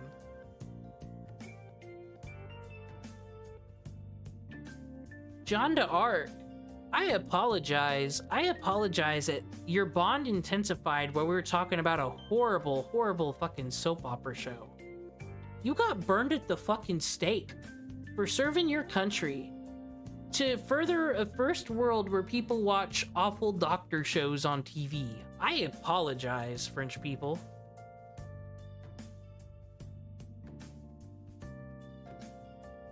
Well, I mean, this is why I gotta learn more history, because as far as I know, the British people just kept fighting the French people because the French people were being stuck up. It's not as complicated as the Roman history. Anyway, stop leaving me out of the conversation. I might have some input on French people, and I said, no, Nero, we're not going to do that today, and then the plot continued. I get the gist of what you're saying. That goddess isn't our enemy, right? I'm being so cringe tonight, y'all. I'm sorry. Right. I'm assuming that's the case. In that case, isn't it simple? Ancient goddess Thinno, come to Rome, right now. I am Rome, the 5th emperor of the Roman Empire, Nero Claudius. I shall accept you as a new god. Let us defeat the United Empire together. She's gonna fucking build statues of fucking Thinno. Ew. Wow, now. How dazzling you are. As much as Apollo, but I'm sorry, Your Majesty. I am not suitable for combat. You don't even deserve to bask upon the glory of a statue of me. Rome doesn't get that. I'm Steno. Now that I've taken on the form of a servant, I do have some skills and basic functions, but I don't possess the power to fight valiantly like my younger sister. What? I said I don't have the power, heart emoji. You'll get stabbed in the back if you don't stop being insensitive. Sorry, I get it. She's more of the type of goddess who hunts her prey, I guess. You are a hero who came all the way here. I should give you a reward, though back in the day, I would have incited Medusa. Would you have done that, Thinno? Would you have done that, really? Incited? Did you say incited? Never mind. I'll give you a goddess blessing. As you walk along the coast, you'll find an entrance to a cave, all the way in the back. I prepared a treasure. It doesn't exist in nature, it's something special. I'll give it to you because you're fun. I don't usually reward someone like this. Well, a goddess blessing, that's really... It's interesting, it could be the Holy Grail. It doesn't match up with Caesar's information. That said, I think there's still a chance. I don't care what kind of treasure it is, I love everything. Alright then, let's head for the cave now. Thank you, Roman. That note needs to fucking find her chill.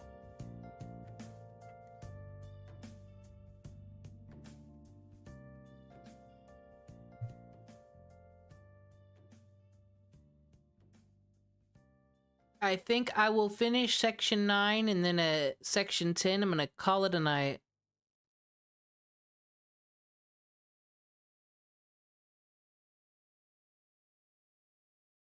Now the problem is I've been having fun watching videos and whatnot, but did I get good at Fate? Not really. I wouldn't recommend this gameplay footage to anybody. Not even for a hot commentary video would you use this gameplay footage. But I'm just so curious about these gacha games in general. Are they all the same as this one? I've heard Genshin Impact is the same as this one. That bums me out if true, because I think this game's special. Said Fate gets to claim the whole gacha thing more than anybody else, because it's part of the plot. So I need to really start watching more videos on, like, you know, gameplay, and then I can apply it to my playthrough, and then I'll be like, you know, epic gamer Lamau. Is that what the cool kids are still saying? Point is, after that great performance from Thenno and going in the cave, I want to watch this person talk about Genshin Impact. But what's great about this video, I don't even know what is going to happen in this video, but it's potato mic quality and horrible video quality. And that's just what I need tonight as we go through Rome. What time is it? 9. I can barely even hear that. I have to turn that up. Potato mic quality. So this person's gonna have based opinions on Genshin Impact. A.M. What should I do? Oh shit! Daily commissions. Genshin Impact. Love it or hate it, it's a Fucking recording in his room with no light in the darkness and the shadows as he reports he's got an opinion about his favorite gacha game, but he's gotta hide. Why are you hiding, sir? It's a well-loved game. You know, lots of people play it. All right, to this very day, there's still like probably about 100,000 people that play it daily, which is crazy, by the way, considering this game is basically just another gambling game. It's just you slap a PNG of hot girls onto the screen, and then you convince everyone, look, this hot girl does big damage. Buy our game now. What? Is this true? They put waifu PNGs and they make you want to spend money because you see the numbers go high? That's ridiculous. Here they give us a wonderful story that I totally hit the skip button on often. That's fucking ridiculous. I'm so glad this game is so much better than Genshin Impact. I'm glad we don't play trash like that here. And considering this game started in 2020, it's crazy that it's still going strong. Okay, it's been fun. That's not true though, is it? Doesn't Genshin Impact like around the same time as Fate, which is not 2020? I don't know what the fuck I'm talking about. It just seems very late in the game because Genshin Impact's like huge. 5 whole years, and the hype, it's still going. In fact, they're releasing a new chapter. I saw like the Instagram post for it. Like it's called like Not Cry or something. God, we're finally going into endgame, gang. We started off in fucking Mondstadt, right? The nation of Germans, alcohol, and a alcoholic, the alcoholic femboy. You know, everything very German. Okay, it's about as German as you can get, especially the part about femboys. And you know, we started all the way there. They told us, okay, here's one name.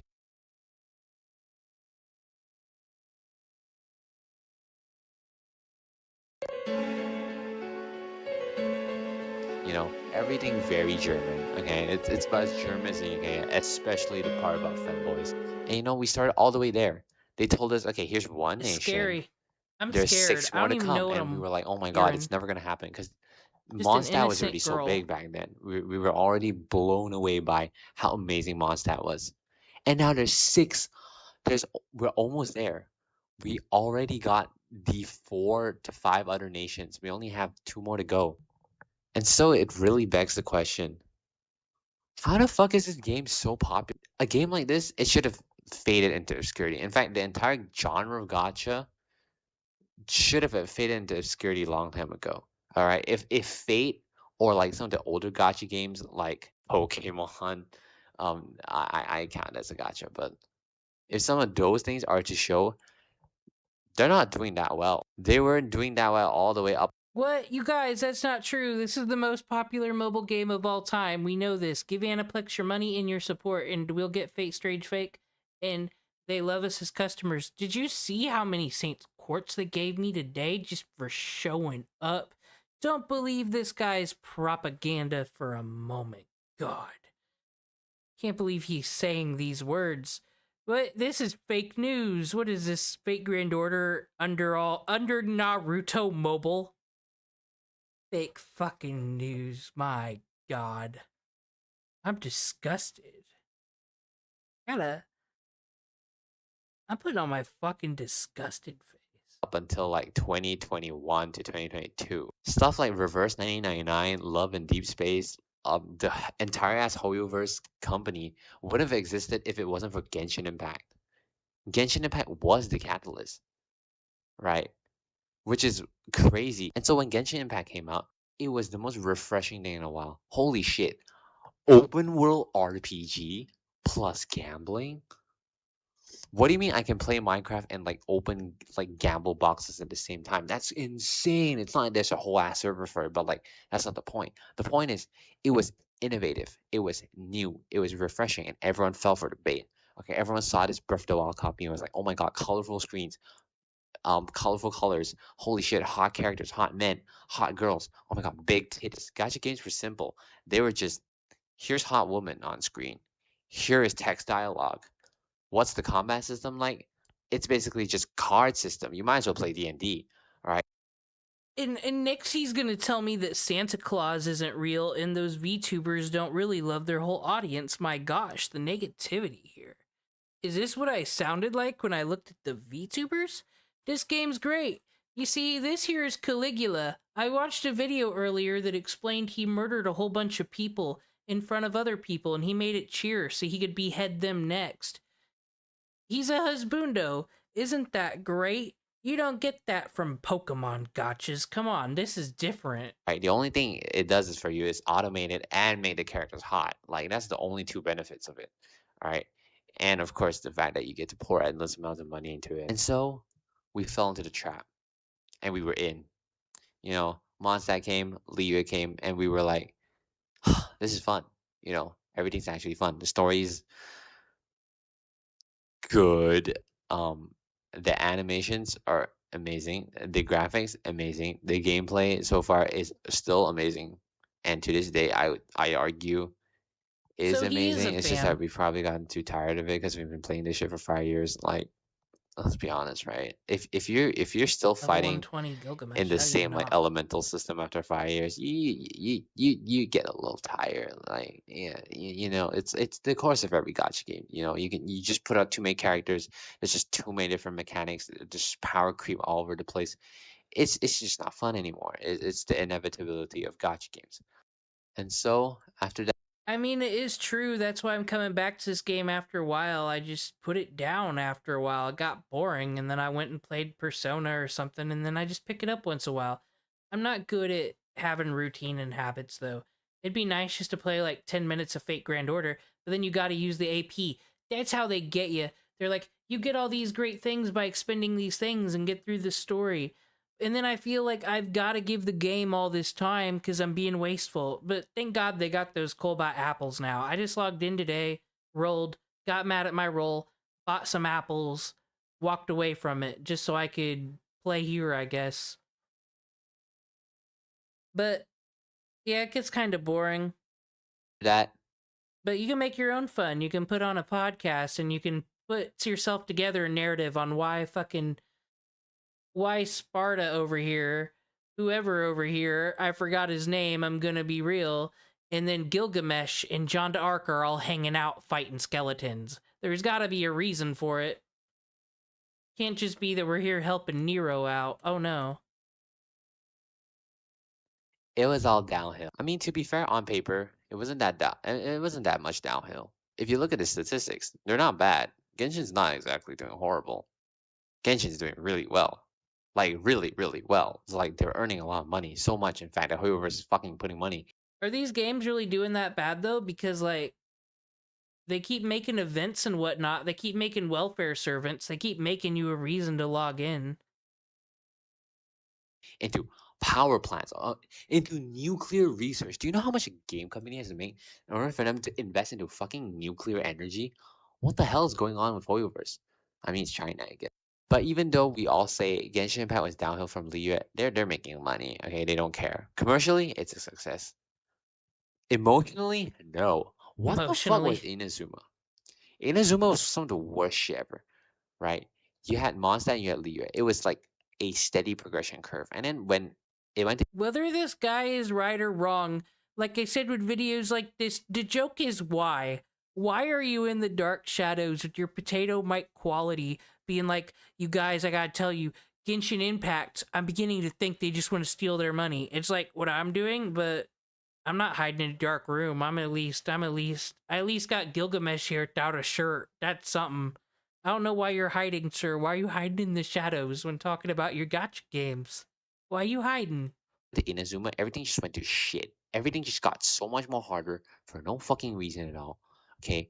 And it was not fun. Okay? And the grind that we once found fun, it's no longer fun. It's just tedious at this point. We're sick of it. Okay? These new puzzles they introduced, they were fucking ass cheeks. I couldn't solve any of them. I'd look up tutorials and follow them one by one. Well, that You know sounds how like a annoying it was skill to max out issue. exploration during this stage? Trying to find every chest, they just kept adding chests. They were like, oh, more content? What does more content mean? It just means more of the same type of content we've been putting out for years. We just copy and paste it again and again.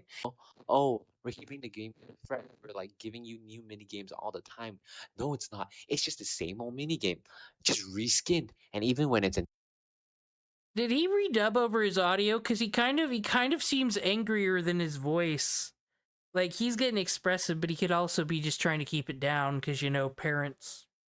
new mini game, it's not an interesting mini. It's just a boring filler event so that we have something to play while we wait for the next hype banner release. And don't get me started on the gacha system in this game. Oh my god. Okay, at first it's fine. You know, we only had so many fights. That gotcha system looks lame.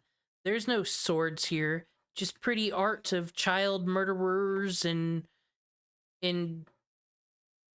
god talkers. That's what Jeanne d'Arc is, right? She's one of those prophets. She rides around on the camel and then gets eaten by the whale. That's what happened in VeggieTales. So I think that's what happened here. Stars. We only had so many characters, right? Like it or not, you get this gun. He's fine. He's usable, right? And now it's not the same.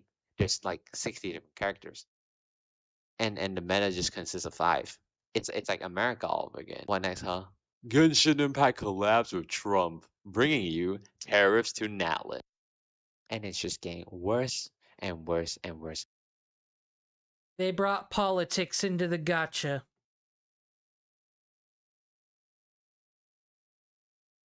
It's hard out there. It's hard out there for a player. Hoyoverse has always been greedy, right? Alright, since day one, they were giving us shit rewards. We just didn't know it. We were just innocent, naive little fucks. We just went, oh my god, they're so gracious. They give it. We didn't know when we gave them the money the first time for our PNG waifus. We had no clue at all that they'd come for more and give us less quality. The life of a player.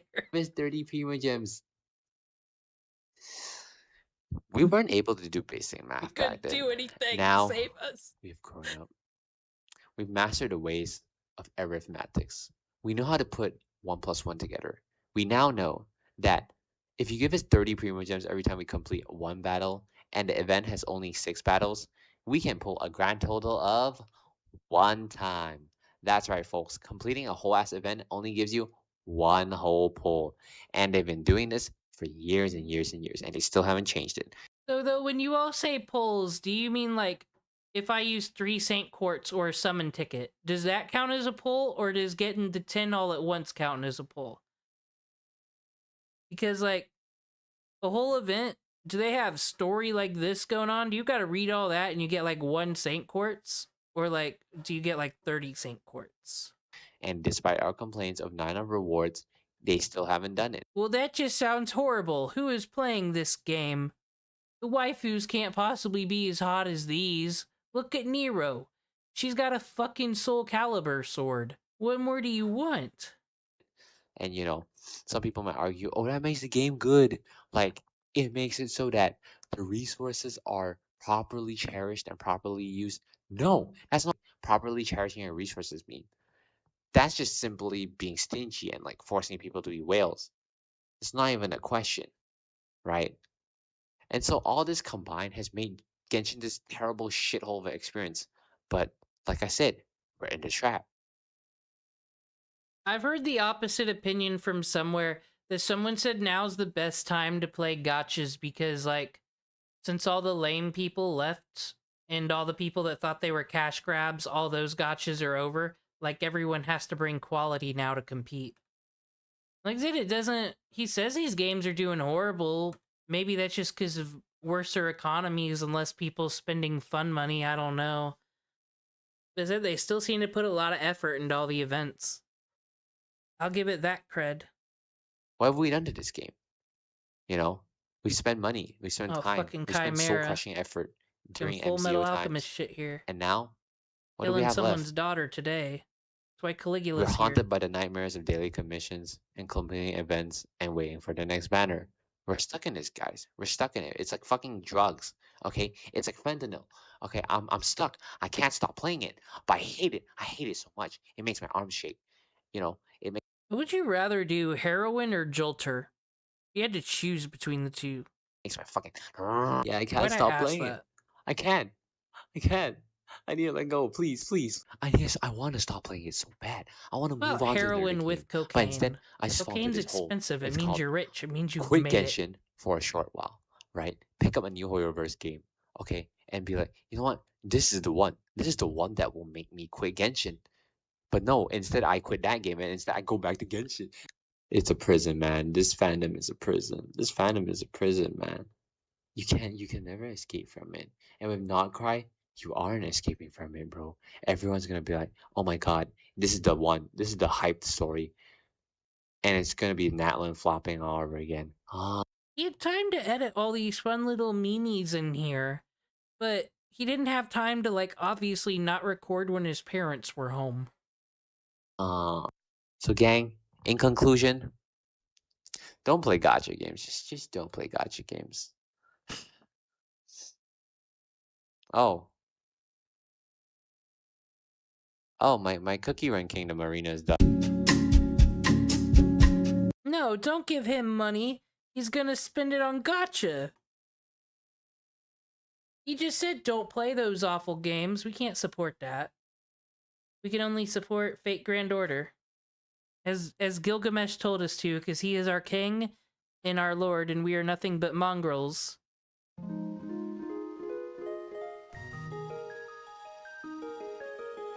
Turn that down now that we don't got kids yelling in their basement about gacha. Alrighty. We're almost through this node. Our girl, Jeanne d'Arc, really doing work today. And by that I mean I know she's a ruler, so she's strong against everything. So I just clicky the buttons, and then the numbers go high. And then the dopamine goes, ooh. And then I see the effective in the red letters, and I go, oh no, my waifu. And then the banner says, oh, you could get this servant to protect your waifus and be ultra strong. And I say, spend money now. That's basically how they work. That's basically what he was putting down. You say that's cool? Cool hanging out with Jeanne d'Arc, child killing Caligula, and our friend Mash.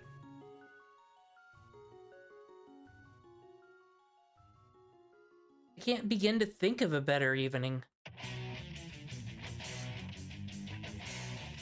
Haha, welcome back. Did you enjoy our special reward to the fullest? I'm tired. So exhausted, Umu. Yes, I'm sure. Consecutive battles in closed space will wear you out beyond belief. But yet we keep on fighting. And fighting. When will they let us rest?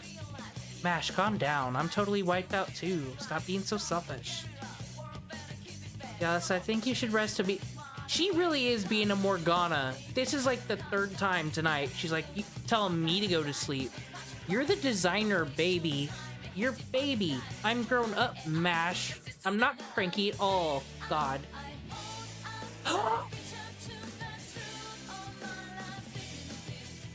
Elizabeth's here. I didn't know she was hanging out with us. Celebrity. Local celebrity in your area near you. Elizabeth Bathory. Really? You're so lame. I could have taken on a big cat like that without breaking a sweat. Ha! Well, then she's here too. You know, everyone's friend Bethany who has come along. Master, I'm sensing two enemies. Either lizards, dragons, or maybe idols. Maybe. Could be Lucy Pyre. Could be Carmilla. At any rate, we're gonna take them out. No, it's just Elizabeth. We love her. Elizabeth does no wrong. I know. She's dangerous, Senpai. I have a feeling that she might screw everything up. I agree, let's pretend we didn't notice her, so we can get away with it, Demon Cringe. Dude, but it's Elizabeth. What? That reaction again? You ugly, weird derlap. Fucking Tomocat's just the girl from the show Ridiculousness that added nothing to the show and just laughed at everything. That's what she does in her berserker form. She's just the girl that laughs. Senpai, a weird person told me I'm weird. She's the fucking weird one, Mash. Don't take that shit. I guess that cave was really tough. Well, it can't be helped with the puppy's ability. Who the hell are you appearing all of a sudden and talking nonsense? I'm the Emperor. Who the hell are you? Oh, I'm not sensing any magical energy. Wait, a human? You? Not sure why you're so surprised. You're rude and insensitive. I would have you slashed already if you didn't look so cute. I'm Nero Claudius, the Emperor of this era. Why are you looking at me like that? Are you kidding me? The real Nero? The real. What do you mean by the real? Thanks, Nero. I mean, thanks, Tomocat. This is worse than France. I'm even confused about what's going on. Thanks for your input, Dr. Roman.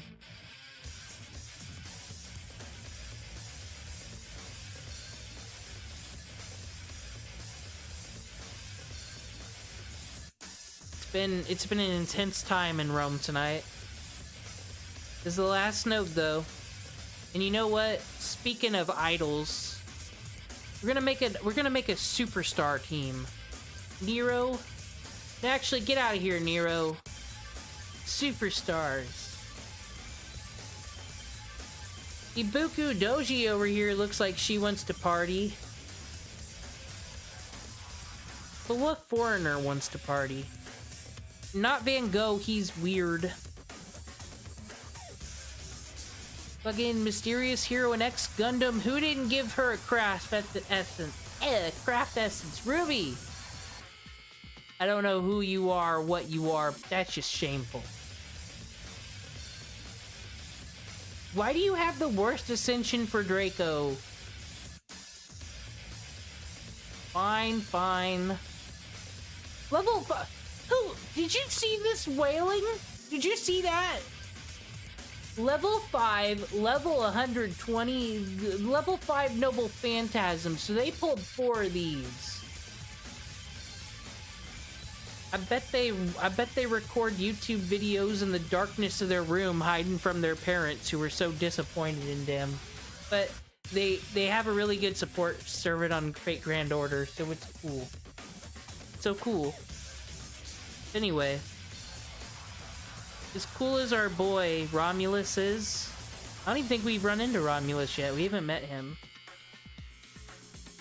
It's time for a pop star. It's time for a true idol. And then we need our other idol with us. This is our pop star team. There we go. Who cares about craft essences? It's 2025. We're progressive. We don't need those no more. Not to fight berserkers.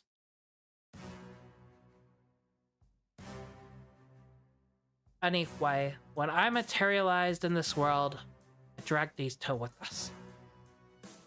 Hold on.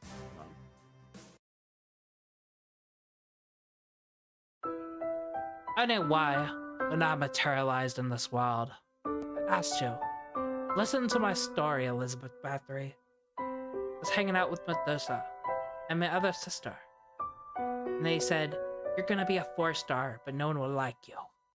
They gave me this halo to make it better. Oh, I'm sorry. I'm sorry about that. Elizabeth, you're busy eating children, so I shouldn't have bothered you. I didn't feel like I'd be able to complete the hero's cave on my own. So I had these two serve as my testers for the cave. That's all, I think. It was totally a boring dungeon. Ah, but a live show in an underground cave is a new concept to write.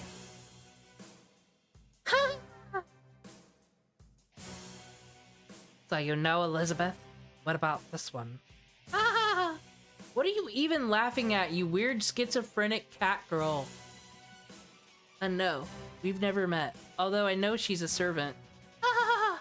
Alright, let's introduce ourselves. I'm Tomoka. Oh my god. I'm Tomoka, one of the Tomomo 9. Yo, isn't like Evil Fox Girl from the Lost Belts part of that too? Don't they have like a crew? A clique? A posse? All these Fox Girls. Dude, Harem of Fox Girls. Where's that anime? They can make that a Fate spinoff. I'm sure there's like 17 different guys that'd be into that. I tag woof at the end of my sentences. My hobby is cafe management. My favorite food is carrots. That's pretty inconsistent even for me, woof woof. She talked like she's on meth. She did that on purpose too, woof. Mash, don't do that. Neutral, huh? I'm glad she's not a hostile servant. Or maybe I should say I'm glad she's not our ally? That's rude, Dr. Roman. I was laughing because it was fun. I'm a laughing drunk. Oh, sure. I'm Tamamo Cat. What are the Tamamo 9? Can I speak in cat language? It's like a fucking Digimon, dude. Just in training form. She'll chill out when she gets to rookie. What's a Tamamo 9? No? How about dog language? Ooh-moo? Ooh-moo. Now that's just crazy Tamamo Cat talk. She talks all like just proper like, ooh-moo. That's just inappropriate. Your reaction was better than I thought. It requires technique to communicate with her. Thank you, Tamamo Cat. But why? Why weren't you in the treasure chest? You were supposed to be the last trick. After they dealt with the Chimera, you should have come out. Ah, she was supposed to be the Chimera. She's busy being a maid at a maid cafe or something crazy like that. I don't know what this girl's up to nowadays. She's fallen hard. Now get my carrots as the reward. Did you eat the chest? Oh, am I okay? I understand. Their conversation seems to be working out. She's a goddess after all. She doesn't even flinch at that oddball. Oh well, though this island has been somewhat fun, I guess we came here for nothing. You sound like it's not your problem. Haha, it happens. Don't look so depressed. Why don't we return to Rome for now? But it looks like we can't. There's a servant over there! Oh, he just got the fuck out of this conversation. He had nothing to do with whatever's happening here. Huh? Huh? Indeed. Ah. Doc? Dude, something's analyzing that. Is that what's supposed to tell us if we're hostile or not? That fucking lie detector that MASH made Dr. Roman build, I guess? Beginning of this was very not clear. Sorry, that didn't come out right. There's another servant beside you guys. It's coming from the sea. Better not be fucking Bluebeard yelling about God, Cthulhu monster. My actions are fate. Title drop. Sacrifice your life. Sacrifice your flesh. I am bloodlusted right now. Uncle. What? Who? Nero's uncle. Irrelevant. He seems to be pretty tangled up. That's how one should deal with servants, I suppose. That's just bad taste. Beautiful. You're beautiful. You popped out of nowhere, now you're hitting on girls. What's with you? I know I'm an attractive idol and all, but acting like a lowly beast is the worst. What kind of royalty are you? Horrible, we learned. Horrible. He's a horrible person. Beautiful. Really beautiful. It's gonna make beating him... Who cared before? He was just like a 2-star servant. Who cared? He had the hair going on. That was cool. But now we know that he's just like a fucking prick. A violent prick. A tyrant, if you will. It'll feel good to beat him up. Punisher style. Punisher... If the Punisher, like, didn't have guns and had PNG waifus instead, that's what we're gonna do to Caligula. I want to take it, lust over it, and tear it apart. Your purity, your divine beauty, everything. I want to trample all over you with my entire body. I love you, my beloved sister's child. He did like incest, confirmed. Nero! That's right, you are a beast. You're no longer my uncle. Disowned! Yeah. You stand up for yourself, Nero. You tell that incest murderer uncle of yours to go to the curb. My uncle is dead. I can't stop thinking about his regrettable death. But still, if you appear before me being lost in death, then I shall sing a requiem for you. No, it's my duty as your niece and as proper emperor. Master, this is gonna be a servant battle. Your orders? Get to it. Why y'all standing around talking so much? I'm feeling like fucking Lord El Malloy up in here. Stop it with your philosophies and your socializing and get killing each other. Like the Pokemon do. Pokemon don't talk about nothing. They just kill and ask questions later. Alright, you fuck. We're gonna get you. I'm gonna get you with a pop star idol. And fucking Sodom and Gomorrah over here. Catch that skill seal. Skill seal. That's kind of a tongue twister. It shouldn't be.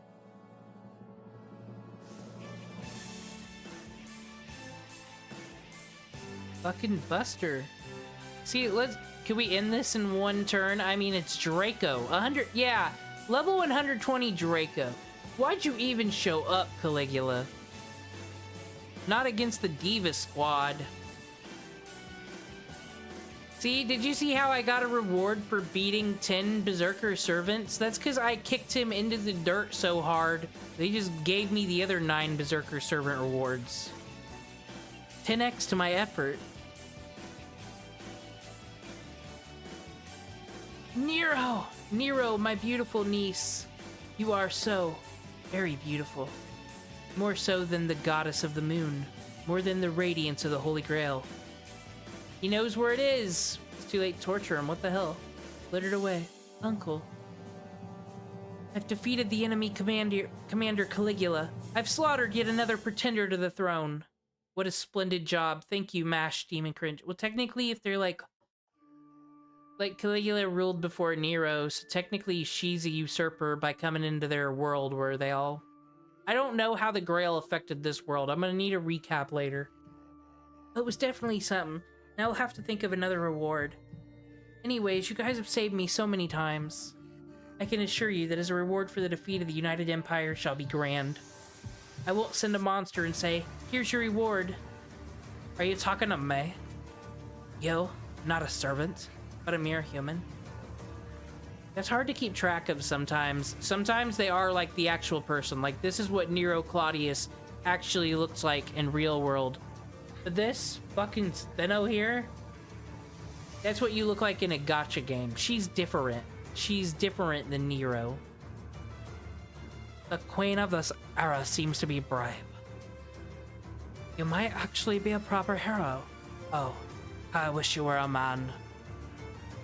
No, I am not the queen or hero. Listen well, I am the 5th emperor of the Roman Empire. Yes, of course. That's what I shall call you. The 5th emperor of the Roman Empire. As a special gift, I'll give you a real goddess's blessing. This time, it won't be a monster. It is also my thanks for taking out a servant who is not a hero. Your enemy, this so-called United Empire, and the gathering ground for their emperors. They've been cheating on their taxes. We can get them if we try, Nero. If only you pass Bill 129, we'll lock up all them fake Romans. You know, that was not the time. It's like real fight, real war, no bureaucracy. The United Empire capital. I shall tell you its exact location.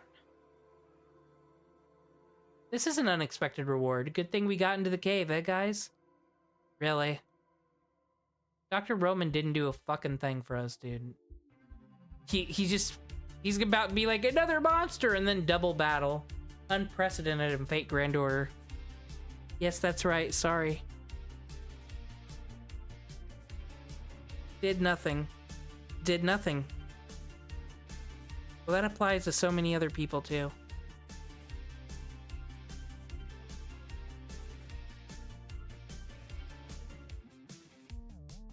Well, that was a tale. I have no idea what the fuck just happened. Steno's here, and she's from Greece, and fucking Elizabeth Bathory's here, but she's not the most violent child murderer in the roster tonight. It's crazy. Anyway, it's getting kind of late. I had fun playing with my servants, fun getting nothing fun in a roll, just a few craft essences, whatnot. I have no idea what's going on in the plot, but I did learn some history tonight. Now, it wasn't as crazy as, like... You know what? You know what?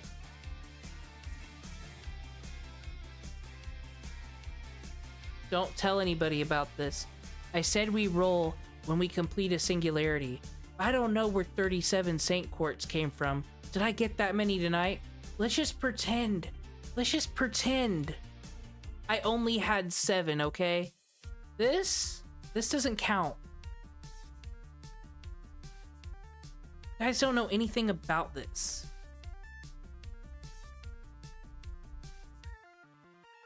Insane manipulation grind. Not you. Boudica would have been cool, because, like, she's story relevant. You didn't see nothing. I've always had these servants. They ain't even allowed in Rome, because they're not canon. I should have enough for a roll after Rome. Dude, look at that. Ladies and gentlemen, I have a fucking Saliva song. Inu Metal is in style in Japan now.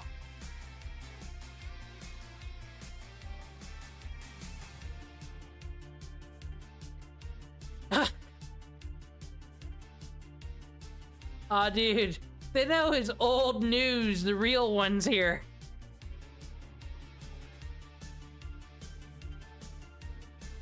Fucking Steno's gonna be like fucking LSP, and fucking Urel's gonna be like goddamn Princess Bubblegum up in this bitch.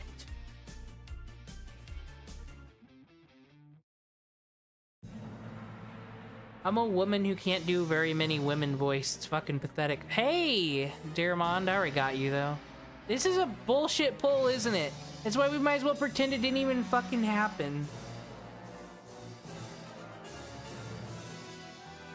Oh, great! Edward Scissorhands, everyone's favorite. I'm so hype. Not. Fuck this poll.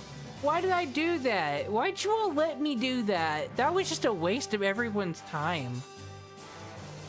I guess Sherelle's here. Oh, she's a goddess. Cool. I've seen another one of you tonight. Why do you act like you're special? Get the fuck out of here. You're fucking ruined. Ruined my... I don't even want to look at that. That needs to be censored. When I make a video, I'm fucking censoring that face. No one wants to see him. This is it. This is what cost us 30 Saints Quartz. This is why we don't deserve to use summon tickets. So that didn't happen. This is said, why do I even want her? Like fucking, it's just Gambit from fucking X-Men. Who cares? She got bunny ears. I could go buy bunny ears at the store. It's not that cool. Besides, there's so many other cooler servants, like Castoria in Mysterious Hero X. I'm in fact gonna use Mysterious Hero X later to beat up Roller Castoria for even thinking she deserves to be here. Okay, I don't know what all that was. Anyway, I had a lot of fun. We're gonna storm the frickin' Coliseum next time I play. I don't know how much is left of the Singularity. If it's not that much, then I might do some interludes. I should have some interludes unlocked by now. Julius Caesar. It'll be the only level up I give him. And I'll have some more AP to cash in. 5 state, yeah, that's how I live my life. That's why I might as well just play a gacha. But at least I'll be brave enough to yell at a map instead of in the darkness of my room like that one guy with a Genshin Impact. I just yelled at all you. Anyway, good night. Don't do a bad roll tonight though. No one deserves